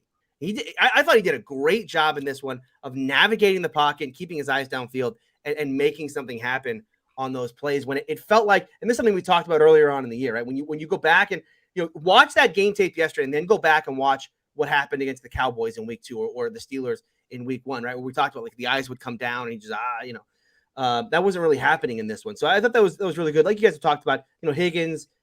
I don't know. I mean, we talk about like he's arrived. We already knew Higgins was really good, but I think what he's doing without Chase right now in that kind of number 1 spot, just kind of solidifying that he is. Turns out T. Higgins, very T. Higgins, very good receiver.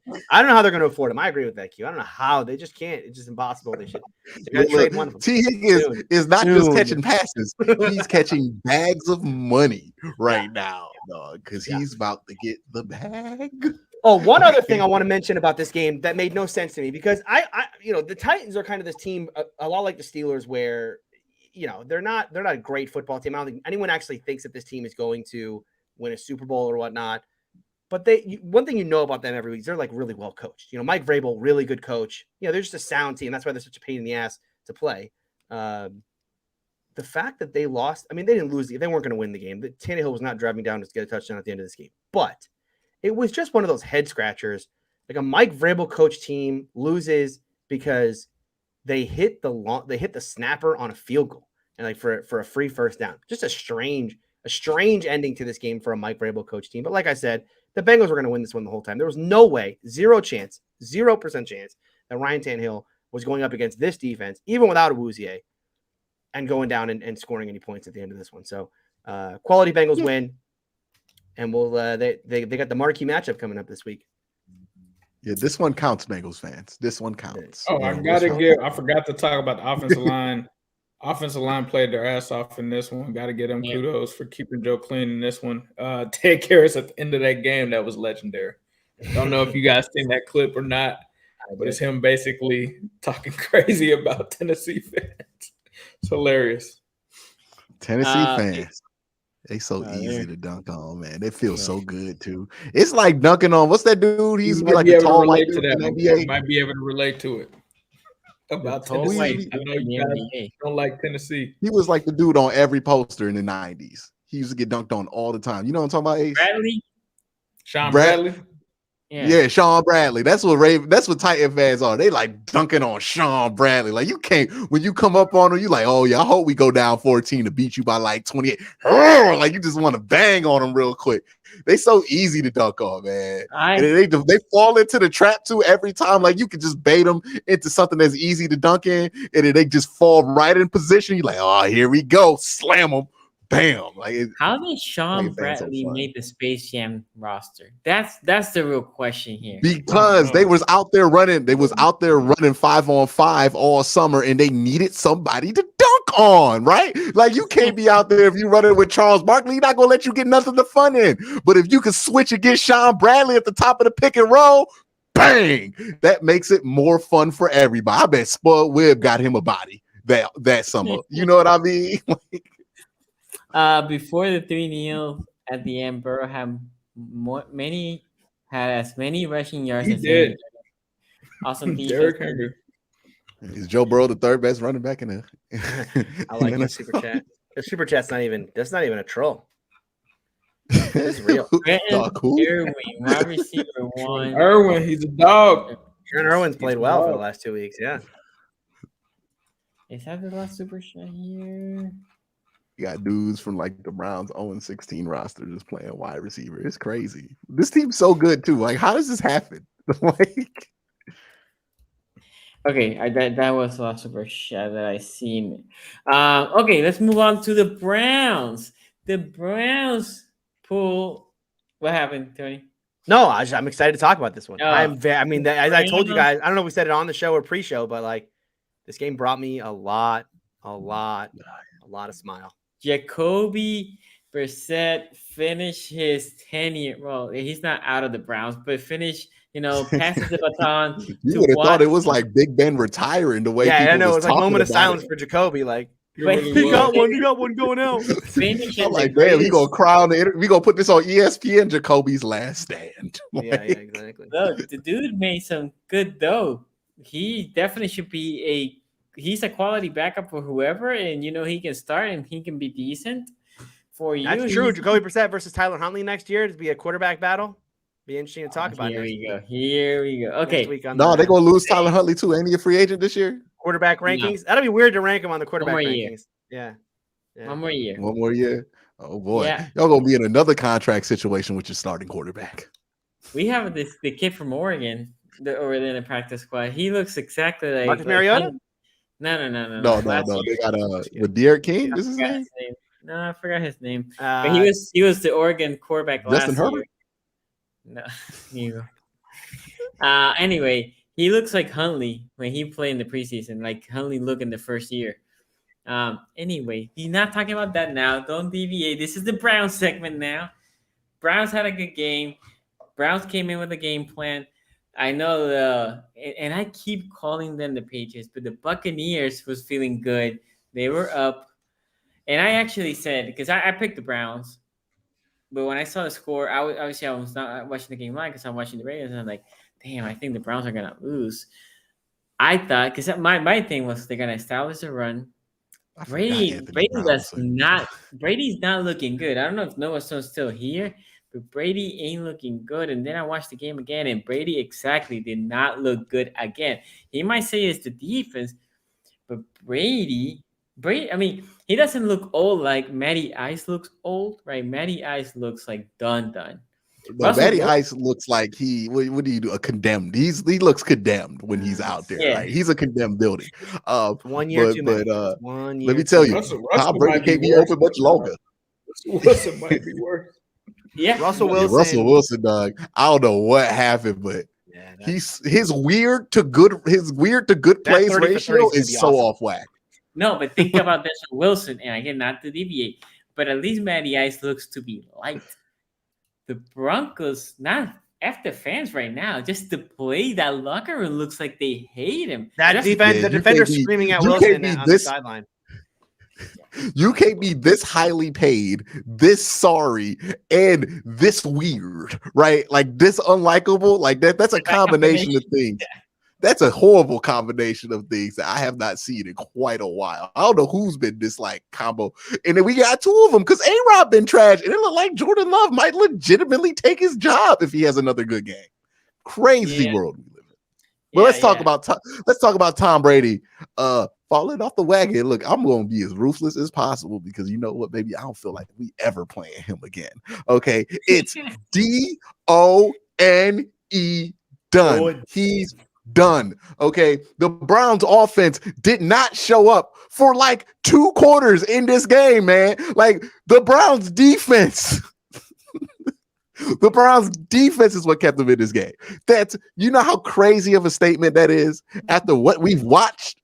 I was putting the Nutcracker music behind the Browns tape last week. And that's who Tom Brady done, y'all. He's done. But in all seriousness, this game started out weird, right? Because it was like, okay, they drove down the field and it looked like we got them, right? Because we were going to go up, 13. We could have went up 14-3 in the beginning of this game. Then the Patriots can't run. The Tampa Bay Buccaneers can't run the ball anymore. And it takes away. Yeah, I know, right? It takes away all of the things that they like to do. And not they like to do that works against us. So I felt really good. And then, Tom Brady scored the touchdown and then they got the lead. And I'm like, man, you know what I mean? Like the longer we were down 17-10 though, the more faith I had because it was just like, hey, we've been keeping it here long. You know what I mean? Tom Brady was missing a ton of throws, right? And he looked like he trying to throw the ball somewhere. Like it just ain't going where he needs it to go. And then there was the Amari Cooper drop in the fourth quarter. Did any of you guys catch that one? Boy, I'm not going to lie. I went so dead after that. I did not say a single word in my stream until the Browns got the ball back after the 3 and out. I could not believe what it was that I had saw. Amari Cooper, who has not just been reliable, been damn good this year, gets wide open and just no excuse drops a ball, just flat drops it you would be upset if your 7-year-old dropped this ball, let alone Amari Cooper. It was so bad. And I was like, you know what? We ain't got it today. Tom Brady's on the other side. We ain't got it. And then Tom went 3 and out. Crazy. The magic's gone. He has no more magic left. And all that stuff that powered his career for his whole life, it's gone, dog. The Bucs had so many opportunities to win this game. It's ridiculous. And they just didn't do it.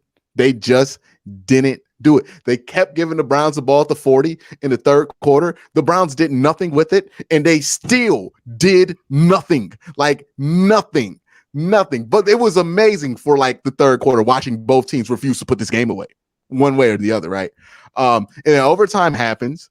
And it was a bad possession by Tampa Bay, another bad possession by Cleveland, a bad possession by Tampa Bay. And then they just forget to cover Amari Cooper on a double move, which shout out to Kevin, big balls moment. That took a lot of Manscaped, big not hairy balls because they shave, because shout out Manscaped. But it took clean balls. It was a clean balls, big balls moment. But Amari Cooper popped wide open, and Kevin Stefanski, listen to me for once, because in that first half, he did not listen to me when he settled for that damn field goal and was throwing screens on third down. I don't like that. Y'all know the one thing I will always say on this show, you cannot trust the kickers. You cannot make decisions assuming you're going to make a field goal unless Justin Tucker's on your sideline. You can't live that life, because when you live that life, that's when they're going to let you down. And Kevin was like, we're going to get the 3. It's only a 40-yard field. It's a sub 40-yard field goal. Brother shanked it so bad, like nasty shank in the first quarter of that game. So he got to that 3-yard line, and he didn't do what a lot of coaches would have done. Let's just run it out. Let's just kick the field goal, win or tie. No, he said, let me get some beef back there. We are going to lead this up to our sorry ass kicker, and we're going to ram this thing up there with Nick Chubb. And they did it, and they won the game because Kevin learned one of my 10 commandments of football. Don't trust the kicker.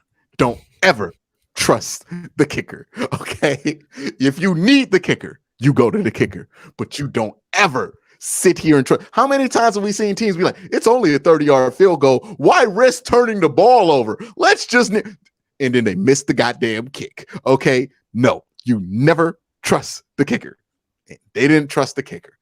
Good on them. I think Tampa Bay at one point trusted the kicker. That didn't work out for them. Okay. So there is that. The Browns won this game. Now let's be real. After this game, they become a completely different team. What that team is, I don't know. A lot of potential there, but they basically become a completely different team. How you played the Browns week 11 and prior, much different than what's going to happen in the future. How this team looks, much different. In what direction? I don't know. It might be a much different looking, same sorry ass team. It might. Like, I don't know, right? But it's a much different team. It's a completely different season. We're 1-0. No, I'm just playing. We're like -3 right now. We're -3 right now. But that's what they needed. They needed that victory. Now they get to go into this Watson thing with the semblance of hope, right? Because you can conceivably say, if we get 10 or 9 wins, it is conceivable that this team might make the playoffs. I don't think the playoffs should be the goal. You want to win as many games as possible, but now you're evaluating the Watson era and seeing what you need next year if you want to truly make a run. But yeah, shout out to Tom Brady, old ass. He's done. He's done. He's trash. By the way, that run game would have worked if they would have ran it more, because White was creasing us in the first quarter. Okay, but they just decided to stop running it and say, hey, you know how Tom missed every throw? Let's give him more opportunities to throw the ball conservatively. Shout out to them. They made MJ Emerson look like Revis Island. And that's strictly because Tom missed some throws, man. So again, shout out to them, man. Shout out to them. Oh, yeah, shout out to Myles Garrett, who was excellent. But we talked about that earlier. Yeah. By the way, I'm surprised at Todd Bowles, because I thought Todd Bowles, being his second stint as a head coach, he was gonna be better. And in that instant, why not keep running the ball, right? You know why he did that? Because you of know Brady? Why he did that? Well, no.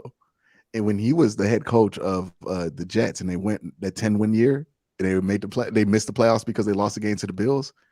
Ryan Fitzpatrick had one of them games where he just was he a coach of the Jets? I know he was the coach.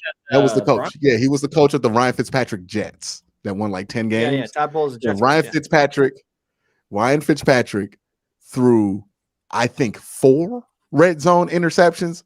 I remember watching that game with my friend who's a Jets fan, and I was like, this is the most miserable thing I've ever seen a football team do to a fan base, dog. Like, you get to 10 wins, you have to beat the sorry Bills. This was the Peterman Bills, I believe, at the time, right? Like, not the good Bills. These were the Peterman Bills. And he threw 4 red zone interceptions or something crazy like that. Like, I was like, damn, dog. And then it was Rex Ryan too that was coaching them, and I think that has put a traumatic moment in Todd Bowles to where he was like, you know what, don't throw the ball, it might get intercepted, because Ryan Fitzpatrick threw 4 red zone interceptions in the last time that I was put in this serious situation. Stuff like that ruins you, man.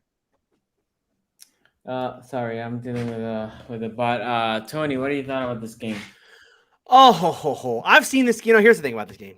And Browns fans will back me up on this. I've been watching Browns football for a long time, obviously, because Steelers fan. He's a big fan. I've seen this Browns game. You're a big fan of the Browns too. You're a closet. Yeah. You know me. Yeah, closet Browns. Closet Browns fan. Behind that terrible towel is an elf. Yeah, it's all Browns gear back there. It's like a. He hits a button and the whole room transforms to brown and orange. You know what I mean? It's all CGI. It's like Dexter's Laboratory. No, but come on. I mean, we've watched a lot of Browns games. We've seen this game from the Browns 1,000 times. I've seen this particular game from the Browns so many times in the past.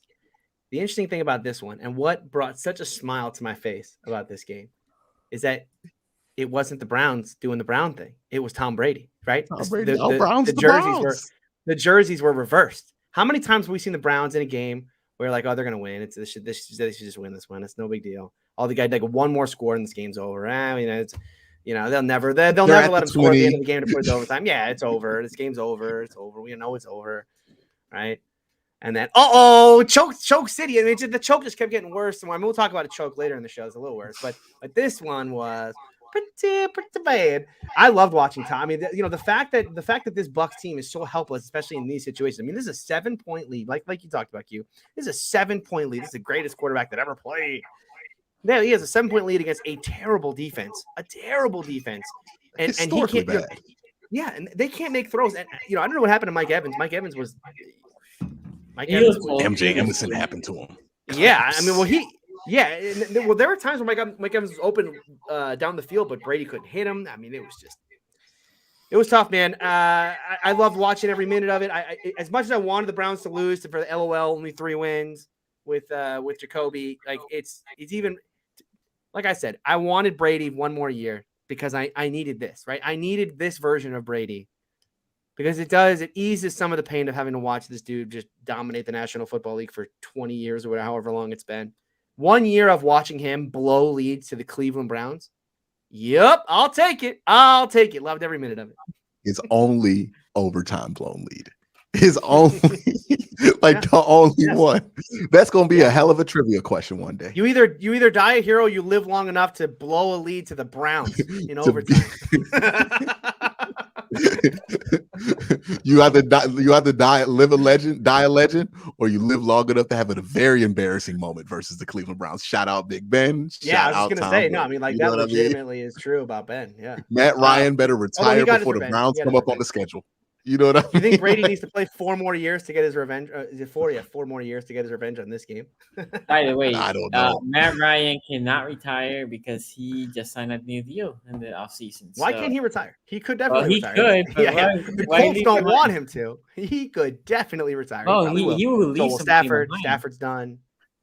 Yeah, another guy. Who's the next guy on the clock? Who's the next? Is it Matt Stafford? Is he the next guy on the clock? Even though I feel like his time's up right now.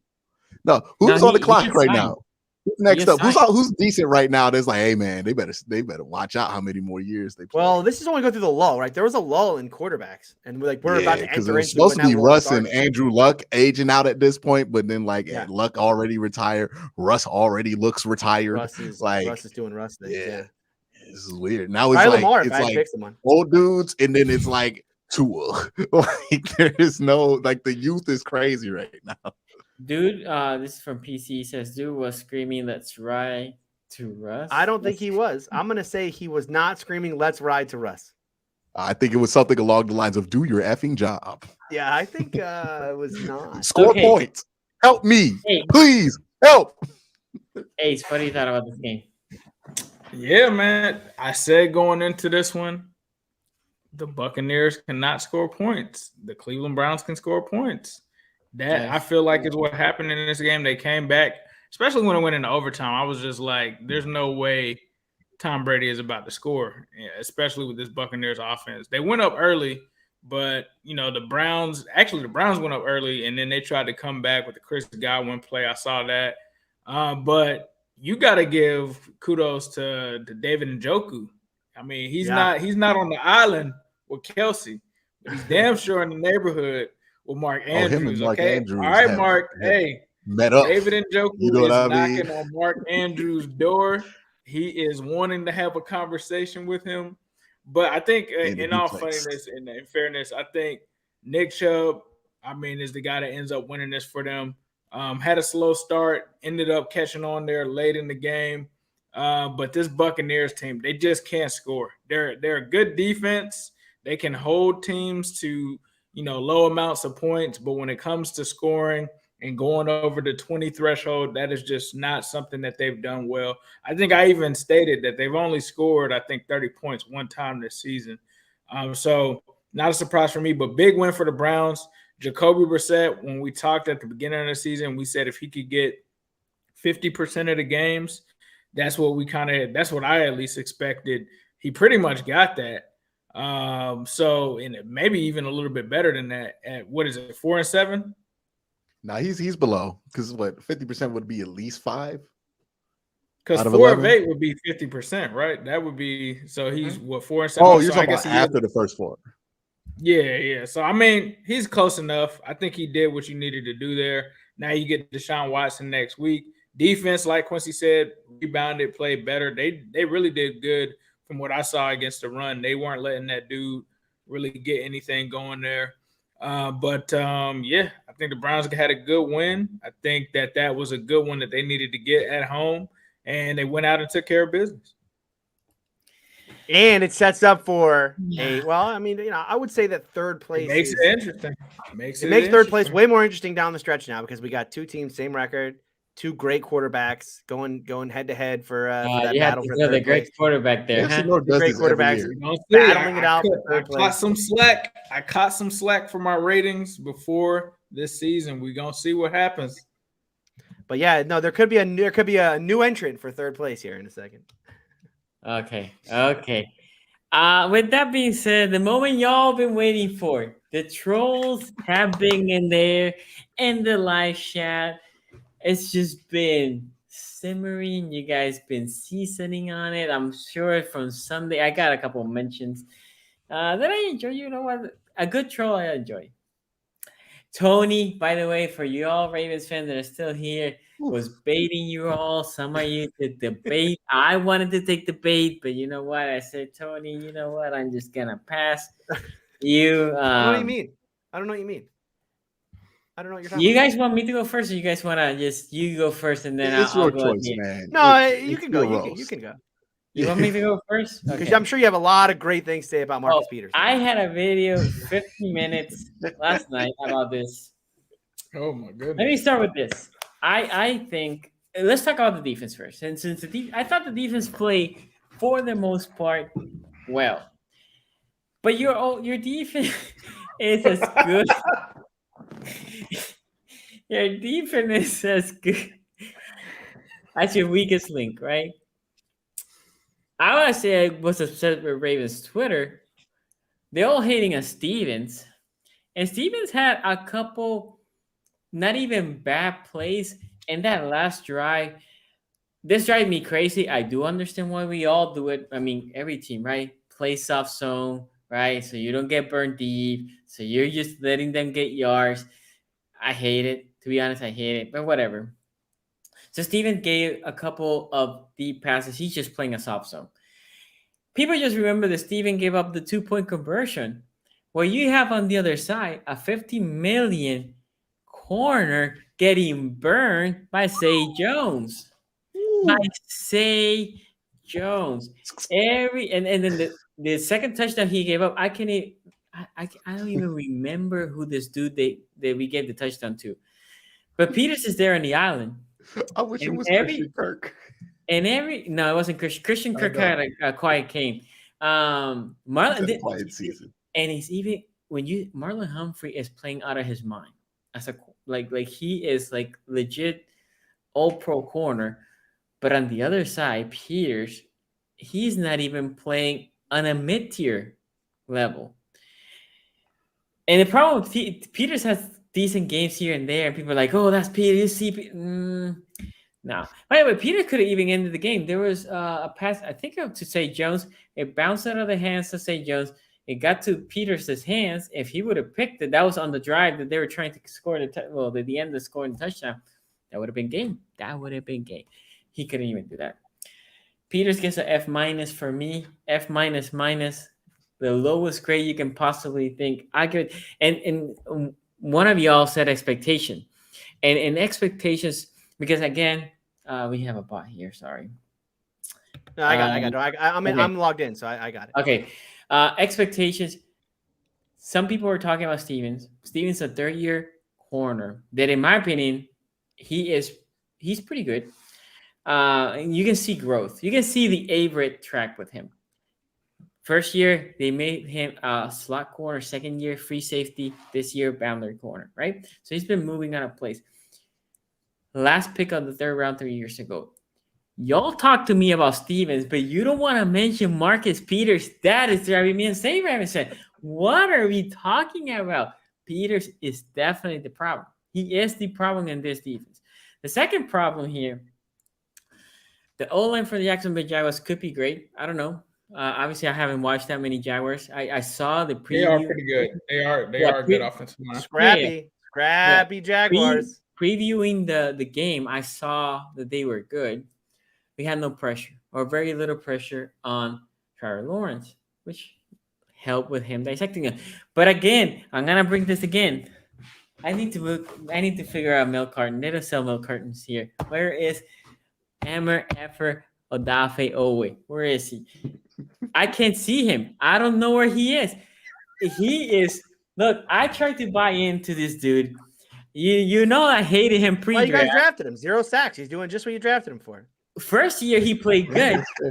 This year he's on the field, but he's not on the field. Wait. What's his pressure numbers, y'all? You got to see his pressure numbers. Got to see his pressure numbers before we could be. That's the pressure numbers. This dude doesn't even get close enough. This dude doesn't get close enough to breathe. No, he's not even the pressure joker. He ain't there. He is not there. He is not there. Okay. He's not even. He no call, no show to work. No. Dude, because when pressure is happening from the Ravens, Justin Houston, Jason Pierre-Paul, Bowser, right? Never Odafe Owe. Never Odafe Owe. How does it feel to draft a player who might be less productive than Tyus Bowser in the first round? It's too early. It's too early. I know. But he might just end up being Tyus Bowser. Okay. That being said, the defense, obviously, at the end of the game, they had a collapse fourth quarter. Oof. The offense, the red zone. We went, I don't know, 5 times to the red zone. I can't remember now. To be fair, we finished this game. My wife she said, like, oh, let's watch football. I said, I don't want to know about football. Don't talk to me about football. I don't want to know about football. Thank God we don't have a show tomorrow because I'm pissed. I don't want to talk about football. Football does not exist. Anyway. Oh, that's why you came in and said, are we doing it on Monday or not? Yeah. And he was hoping the Colts would win and take some of the heat off. Nah. I assume I was gonna be the only loser. Are you gonna apologize to AWS or no? No, that's what I'm gonna say. Oh God! I know you're baiting me, Tony. I know you're baiting me, but this has got to get me high. First drive, we moved the ball. Obviously, the red zone is bad. Field goal, right? We stopped them. The defense played great for 3 quarters. The last quarter, they collapsed. Second drive, we moved the ball great. Field goal. Defense stops them. They're driving, moving the ball great. They stop us on a play. They gave us the first down, and it looked like a first down to me. And then they reversed it to 4th and short. Lamar does a lot of great things, and I tweeted this, but sneaking is not one of them. He cannot sneak. He's not a good sneaker. He's not. He's not okay. 20%. He's not anybody. You put anybody there. Lamar. What Lamar does is when he sneaks the ball, he snaps the ball, and he's looking for a hole, not to fall, but to run, right? To get more than half a yard. Trying to break it open. You know what I mean? He's trying to crack open that QB sneak. There might be 10 yards right there. And he has done it a couple times. But when you're calling a QB sneak, if you get 10 yards, that's great. But what you're looking is the effing half a yard that you need. You're not looking for a 10-yarder. If not, you're calling a pass. Spaces between legs. You know what I mean? Dive in it. Exactly. Okay. But F that. What gets me mad is, why are you going for it? It drives me bonkers. Why are we going for it? This defense is playing great. You can pin them down in the 5, probably get it back with good field position and drive. So we miss. What happens? They score a touchdown. The momentum shifted after that. Now, so we're losing 7-6. Then we come back. We keep scoring field goals because we couldn't score a touchdown. We move the ball between the 20s. Great. We get to the red zone. We don't know how to play. Move the ball, great. Get to the red zone, we don't know how to play. This is not only on Lamar. Lamar overthrew two guys. And I know Ravens fans were heated with me because I tweeted about this, and you would have thought I know. You see, the problem with English is I know a lot of good expressions in Spanish. So I'm just going to translate something here. You would have thought. That Spanish, man. Yeah. Le mentaron la madre a Mother Teresa. That's what you would think. That sounded nasty. Yeah, that didn't sound good. Think. When I said Lamar overthrew 2 guys and could have been touchdown, I was the worst. I was a Lamar hater. Like when I pointed out Nick Chubb, some players you just can't touch during the game. As I tell my Ravens guys, I'm always gonna keep it real. One of my favorite players which was Tony Jefferson. I used to criticize him too. If you can't take it, just don't follow me, because I'll tell you how it is. Now, was Lamar the problem with this game? No, actually, Lamar overall had a decent game. When you have 8 drops, 2 in the end zone. The one in the end zone where the guy throws the ball at the ground, that's point shaving. I mean, that was like Robinson. Very Lamar weird. escapes pressure. He throws it there. And for some effing reason, he's like, you know what? I'm going to dive to the ball. Why are you diving? The ball was here. He was in front of you. You dive. He missed. And then let's talk about Mark Andrews, because Mark Andrews, after the injury, he has been in the drought. I mean, he has, what was the Steelers tight end? Eric Ebron. He has the Ebron disease. He is dropping one of the touchdown passes. He was wide open, like nobody 2021 Mark Andrews. Nobody around, and he dropped the ball. Now we ended up. That was in that drive. We ended up scoring the touchdown. Thank God. And he look. I said this yesterday. I said Giro, because you go to Raven Spaces or whatever, they will tell you Giro. Giro is the problem, right? I'm sure as y'all and the other fans, you only hear Giro. And I say Giro might be a problem, but Giro is not the problem. People talk about Giro like Giro is the problem. And that play, the Mark Andrews, Giro designed a play. Mark Andrews leaks out completely wide open. Is it Giro's fault that he didn't catch it? Is it Giro's fault that 8 drops from receivers that were open? Obviously, it's not Lamar Jackson's fault either, right? So it's Giro has problems in his play calling, right? The whole delay a game that drives me crazy. And Giro said, like, yes, I need to get the play faster. Yes, you see, those are Giro problems, but is Giro the problem? No, he is a problem. There's a problem here, and to be honest, I cannot pinpoint it. The offensive line, again, had a strong game. The left tackle, Ronnie Stanley, didn't play. Yes, he was not the best, but whatever. He was good enough. Saying all that, I really, the problems in the red zone other than the drops, I cannot figure them out. I cannot figure them out. Other than sometimes they get too good. The fumble on Gus Edwards, that's unfortunate. That's a guy that doesn't fumble that much. The guy made a great play. He came from behind. He popped the ball out. He can't do anything about that. I really don't know. I really don't know what is to fix on the red zone. The shot people are like, oh, we need to play Deshaun Jackson more. Look, Deshaun Jackson is a one catch receiver. In 2 games he has played, as soon as he makes that one catch, he gets hurt. It's like, oh, I got my play. Let me move on, right? Sonny, the fact that that's a solution that somebody could suggest probably suggests that there is a bigger problem at play, right?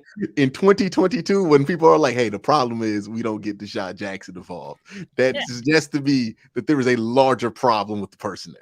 And the nasty one is in spaces they call Duvernay Debo Duvernay. That's just too nasty. I mean, look, man. Look, when the rest of the when you're looking at DeMarcus Robinson as a 2, Duvernay gonna look like Debo. Well, the reality is Duvernay had a decent year until he suffered the juju effect. Bateman went out. Whoa. No slander. No, I'm not listening. No. Hold on. No, there will be no strays. There'll be no strays given out during this segment. Straight exactly to Juju. As soon as Duvernay became wide receiver 1, have you heard his name? Have you heard his name? Hold on. I thought he got hurt. Hold on. No, he's not hurt. He's playing the most snap of any receiver. And you don't Bateman's not coming back, right? Bateman's done. No, he's out. He's out for the year. But my point is, as soon as Bateman left, you didn't hear from Duvernay, right? But hold on, when Bateman was there, he played decent. Go ahead. No, I was just gonna ask because we're going through this whole thing, but I turned the game off because at the end because Justin Tucker was going to line up for a game winner and he doesn't miss, so I figured the Ravens ended up winning, right? No way, 67 yards, dog. Yeah. To be honest, I was amazed. When he missed? You're telling me that Justin Tucker missed? Okay, he doesn't miss. I've been told he's automatic. He can never miss. And the Jags almost gave that away with the squib kick. I know. It was so stupid. That was stupid. But why did they do that? They so much. They didn't lose the game though, so they don't get the questions. So the kick when the kick went out because it has so much elevation, I was like, damn. This thing has elevation and it looks far, and it was like 2 yards short, I think. But yeah, Tony, come on, 67. I'm kidding. Obviously, it was online. If that thing was for 60, it was online. Yeah. No, it was. It's like from that angle, I was like, "There's no way. There's no way he makes it from behind the effing logo, dog." In Florida, but there was a way. I mean, it was not that far off. If he would have put less air and a little bit, I don't know, it might have been blocked, right? But if he put it a little bit lower, it would have got through. Hey, I gotta run here in a second. But go ahead, Tony. Go ahead, man. Can I just because you know who shared this with me today? My wife of all people sent me this today. I don't know if you guys seen this. Yeah, I seen that meme. This is bad. So look, I don't know what's going on with the Ravens right now because they are clearly a far better. I mean, this is by the way, they have 4 losses this year. This is their only 4 losses. They should be undefeated. Right.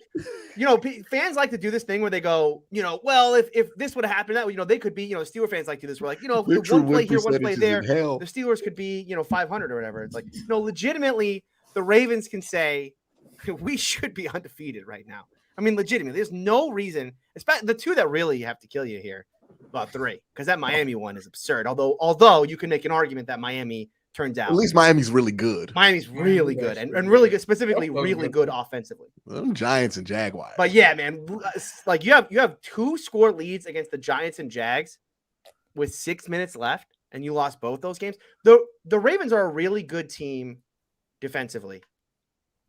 I don't know how to square this in my head because every time I watch them, it's like, man, they're really good defensively. They're so good defensively. But then as the game wears on, like that. Like Sonny was saying, it's like the weak link just starts to appear more and more, and then all of a sudden it's like, oh, they're actually going to lose this football game now. I still don't have a handle. The one thing I think, I'm sorry to interrupt because I didn't believe the one thing McDonald has to notice is when we go from normal defense, like the Miami game was an anomaly because Hamilton wasn't in position. Pepe Williams wasn't in position. Armour Davis, and that one I would put him in a different bin. The rest of the games, as soon as we go into the prevent defense, which I understand why all teams do, this team unravels. Like they don't comprehend how to break, and they have been playing good all game. So I would like for them to be like, you know what? Let's play normal defense because it has been working so far. Yeah, I do think though it did feel like a little bit, I don't know. I didn't watch the all-22, but it felt like a lot of the time when Peters was getting worked was in like a cover 2 set. Yeah, yeah. Okay, you saw it too, right? Where it just felt like, man, he just is not disciplined in that at all. But he's Marcus Peters. Why are you covering it? Why are you calling a ton of cover 2 with Marcus Peters? Like that is the book on Marcus Peters is don't put that boy in no cover 2 because he ain't no telling what he gonna do. Yeah. You know what I mean? Like that's your own fault at that point for doing that. But and then at the same time though, it's still a team with Lamar and I don't know. I mean, they still have so much talent. It's like how can they not just put this game away late? But because of red zone miscues. Think about this. If you convert, I think we went 5 times to the red zone. If you convert one of those, or we converted one, if we converted another one, game's over. But I just want to let you guys know before I leave that the 5-7 Steelers will play the 7-5 Ravens in 2 weeks on this show during AFC North Talk Mania. One of the greatest weeks. Can't wait for it. Can you imagine if last and third place are both 6 and 7? We're gonna have 7-5, 7-5, and 7-5 versus 5-7, 5-7. Then we can. I mean, we just gonna tighten up there at the end. The whole AFC North talk. Oh, baby, it's gonna shuffle. Who's getting the L this year? Who is the battle? It's gonna be a battle for first and a battle for the L. Yeah, look, down to the battle for the L might be more important. You know what I mean? I gotta get ready to slide out of here as well. Yep. I would just say, thank you, Trevor Lawrence, for finally making it seem like you are better than Mac Jones. Mac Jones is mid. I'm sorry. Like that was finally the Trevor Lawrence moment. Hopefully it keeps happening, not just with the Ravens, but that was finally a game where I was watching where Trevor Lawrence finally stood up and looked like the number 1 pick overall that he was. Unfortunately, it had to happen to the Ravens, which I'm not mad at that because obviously we're in this divisional race. But it was an amazing performance, I think, for him. I've actually had him on my fantasy team. I've never seen Trevor Lawrence have the command of a game like that, coming from behind at the end of that one. Marcus Peters, I don't know, bro. Like that's Marcus Peters. He's the guy that likes to gamble. When he's up, he's up. When he's down, it's bad. He took too many chances, I feel like, in this game. I don't think Lamar was the reason that they lost. He did miss some throws, like Sonny pointed out. I will have to agree with him on that.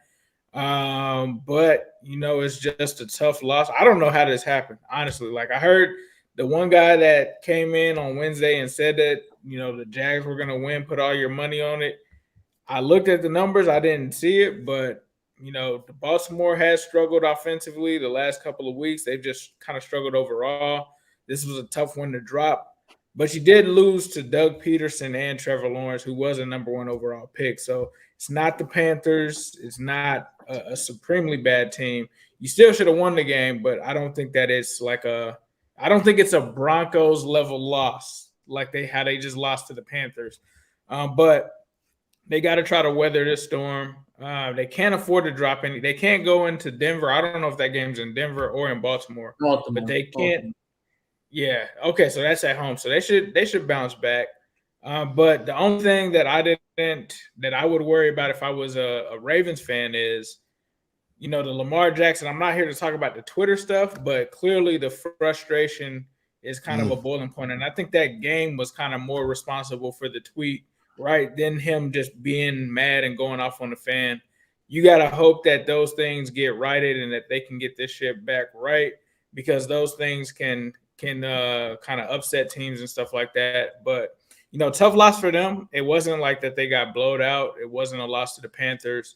A lot of people are going to LOL, but I still feel like they put up a decent fight in this game. It did go into overtime, and it did come within a field goal from Justin Tucker, which was a rare miss for him, because I actually thought, usually we've seen the Lions game, stuff like that. I'm like, oh, he's going to mess around and make this thing. But I'm not gonna lie, I did celebrate afterwards because it was just I didn't expect it to really happen. But not an embarrassing loss. I feel like too much for the Ravens. If this was last year's Jaguars, that would be a little nasty. But you'll be fine, Sonny. You'll be good, bro. Q. This is why you don't go all in on a trade for a linebacker, because ultimately my argument wasn't that Roquan wasn't a good player. My argument was that Roquan is not going to make your defense better. But stuff like this can't be prevented because of Roquan Smith, because he doesn't play the right position, right? Like edge rusher, you can make that kind of a trade for because the impact could be there. It would have been nice if Odafe Owe was like a Roquan Smith level player at his position, right? That would have changed a couple of things late in that game. Or if you had another Roquan Smith level player at corner, but at linebacker, it just doesn't make that much sense because what could he have really done at the end of that game? He didn't play bad. I mean, he gave us the one throw at the end of the game where it's like a first down, but that was pretty inconsequential compared to what else happened in that game. And there is something to point out that Lamar Jackson has had these throws every game almost. Like it seems like almost like every other game, there's one of those moments where it's like, hey, he's beating his man, and Lamar airmails it for like 10 yards. And I don't know if that's just he don't trust his wide receivers at this point or that there's no chemistry between these guys, but clearly Lamar's frustrated about something, whether it's his money or his role in the system or how he's being used. I'm not going to speculate on, but it is clear, right? Like he's had multiple moments of visible frustration with the Baltimore, like as a Baltimore Raven this year. And it seems at times pointed at his teammates, right? Like there was the one thing where he screamed at his fullback for being in the way and getting the holding call. Obviously, what happened on social media, there's been incidents, small ones, but not like anything where I'm like, oh, he's going to walk out on the team. But it's been concerning, that level of visible frustration in a league that has told players for years not to show a single ounce of anything, because then it becomes a big circus, right? So the amount that's boiling up to where he's just visible with it has to be palpable, right? And he might have severed relationships with the front office just because of the contract things. Like I don't know what's going on with that. He clearly seems frustrated, and I don't know if it's affecting his play, but something's got to explain the inconsistency this year, especially as a passer, because he's usually better than what he has displayed from some of these moments accuracy wise. Now, he wasn't terrible. He's been fine on target percentage and everything else. I think he's around the middle of the league and on target. He should be a little bit higher than that. I think he's like at the same level on target percentage is Jacoby Brissett, but he's also at the highest percentage of drops, right? So I'm not trying to blame him for the Ravens collapse here. I just think Marcus Peters is cooked at this point, right? Like you're getting more bad Marcus Peters than you're getting good. And I think that directly correlates to he's in a defense he wasn't traded for, right? He's now playing a bunch of zone. A lot of the stuff that happens with Marcus Peters that makes people hate Marcus Peters is when Marcus Peters is out here trying to play zone, right? Like that's what happens with him sometimes. He takes chances. You can't really have him in the cover two. He will lose leverage trying to make a play. These are the Marcus Peters things. And now that's happening more frequently. I mean, he's coming off of an injury. He's not athletically who he used to be. And when you're taking those chances and you're not athletically able to recover at the same rate, you're going to get beat a lot. And that's what's been happening with him. Marlowe can be as good as he wants to, but if the weakness is the weakness, they're going to attack the weakness, right? Roquan can be as good as he wants to be. But if the weakness is the weakness, you're going to attack the weakness, right? If you can get to the weakness, Myles Garrett's as good as they come. Browns have had horrible defensive performances because they have a weakness, and the weakness is the weakness. And if that player is not in the specific spot to fix the weakness by himself, it's going to happen, right? It's a team sport at the end of the day. So that's what it is for the Baltimore Ravens. Now, at the end of the day, they're still in first place. They still have 7 wins. They still have a relatively easy schedule. They still should win the division. But these are the concerns that you have about this team that makes you worry how high their ceiling is. And they gave up a good amount in that Roquan. Well, they gave up the second round pick in the Roquan trade. I don't think the second round pick is going to determine your future one way or the other. And you had 2 first-round picks last year. It is worth noting, right, that they double-dipped in the first round. So one of those first-round picks in their mind is probably a second-round pick that they gave up this year. So they double-dipped, right? But they have some questions going forward about what their relationship is going to be with their star quarterback. They have this thing to where, hey, now they got to pay the guy. And I can't help but look at this team. I feel like there's a ceiling on them. I don't know if they're going to be able to achieve what they want to in the playoffs. And I can't help but feel like officially they're going to run through his whole rookie deal and have wasted that window. And end up with a worse wide receiving core than they had when they drafted him in 2018. So those things are concerning about the future for them. I worry about where their ceiling is. Ultimately, they should win 10 or 11 games, right? They're a 10, 11 win team in their schedule. Maybe they can get to 12 with that, but there are some concerns about the Ravens. Not concerns every team can take advantage of, but on a given day, any team can beat them. And that's the big concern with the Ravens, right? When you're talking about winning 4 in a row, you can't have that. And that's a big problem. So with Baltimore, it's going to be interesting to see what happens going forward, right? Things could change next week. You could beat an NFC South team by 40 and nobody gives a damn about, the fumbling of the fourth quarter that happened there. Or maybe they do. But these things aren't going to go away. Like, this is a concern at this point. 3 fourth quarter blown leads with is a concern. How this team has been inconsistent, even though they have been able to win most of their games, has been a concern. And losing this game, it's a concern, right? Like, it's a concern. You can't lose this game at this point of the year and not be concerned, because it's not even like they have a big game next week and they just overlooked it. Like, this wasn't a trap game. There was no trap. You play the Panthers next week. So how does this happen? You can't allow this to happen. The Broncos, yeah, I agree. Oh, the Broncos, my bad. One of the bad teams in the NFL, right? And just a bad one. Just a bad one for the Ravens. One that makes you think, hey, man, how far can we really go? But that's my thoughts on that. We have a couple super chats, and with that, we're gonna close this stream. Sonny, would it have been better if Peters had gotten burned by Allen Robinson instead? By the way, Zay Jones burned us last year when he played with the Raiders, and then this year again. We might just need to sign Zay Jones so he doesn't hunt us. And Marvin Jones Jr. too. That was who caught the game winner, right? With a game tie. Was he? Yeah, one of them. Yeah. I just started catching up now, but I hope Kenny number 1 PFF grade was discussed. No, because we don't discuss grades here. We haven't discussed grades for a while. Up on them PFF grades. Somebody sent me Lamar Jackson's PFF grade. It was great. It was like a 90. And he said, oh, you had to clap them back with this. I'm like, nah, I don't do grades. Next week, Q eats the hot chip. Oh, next week. No. Well, I guess. Yeah. Yes, not week. This week, next week.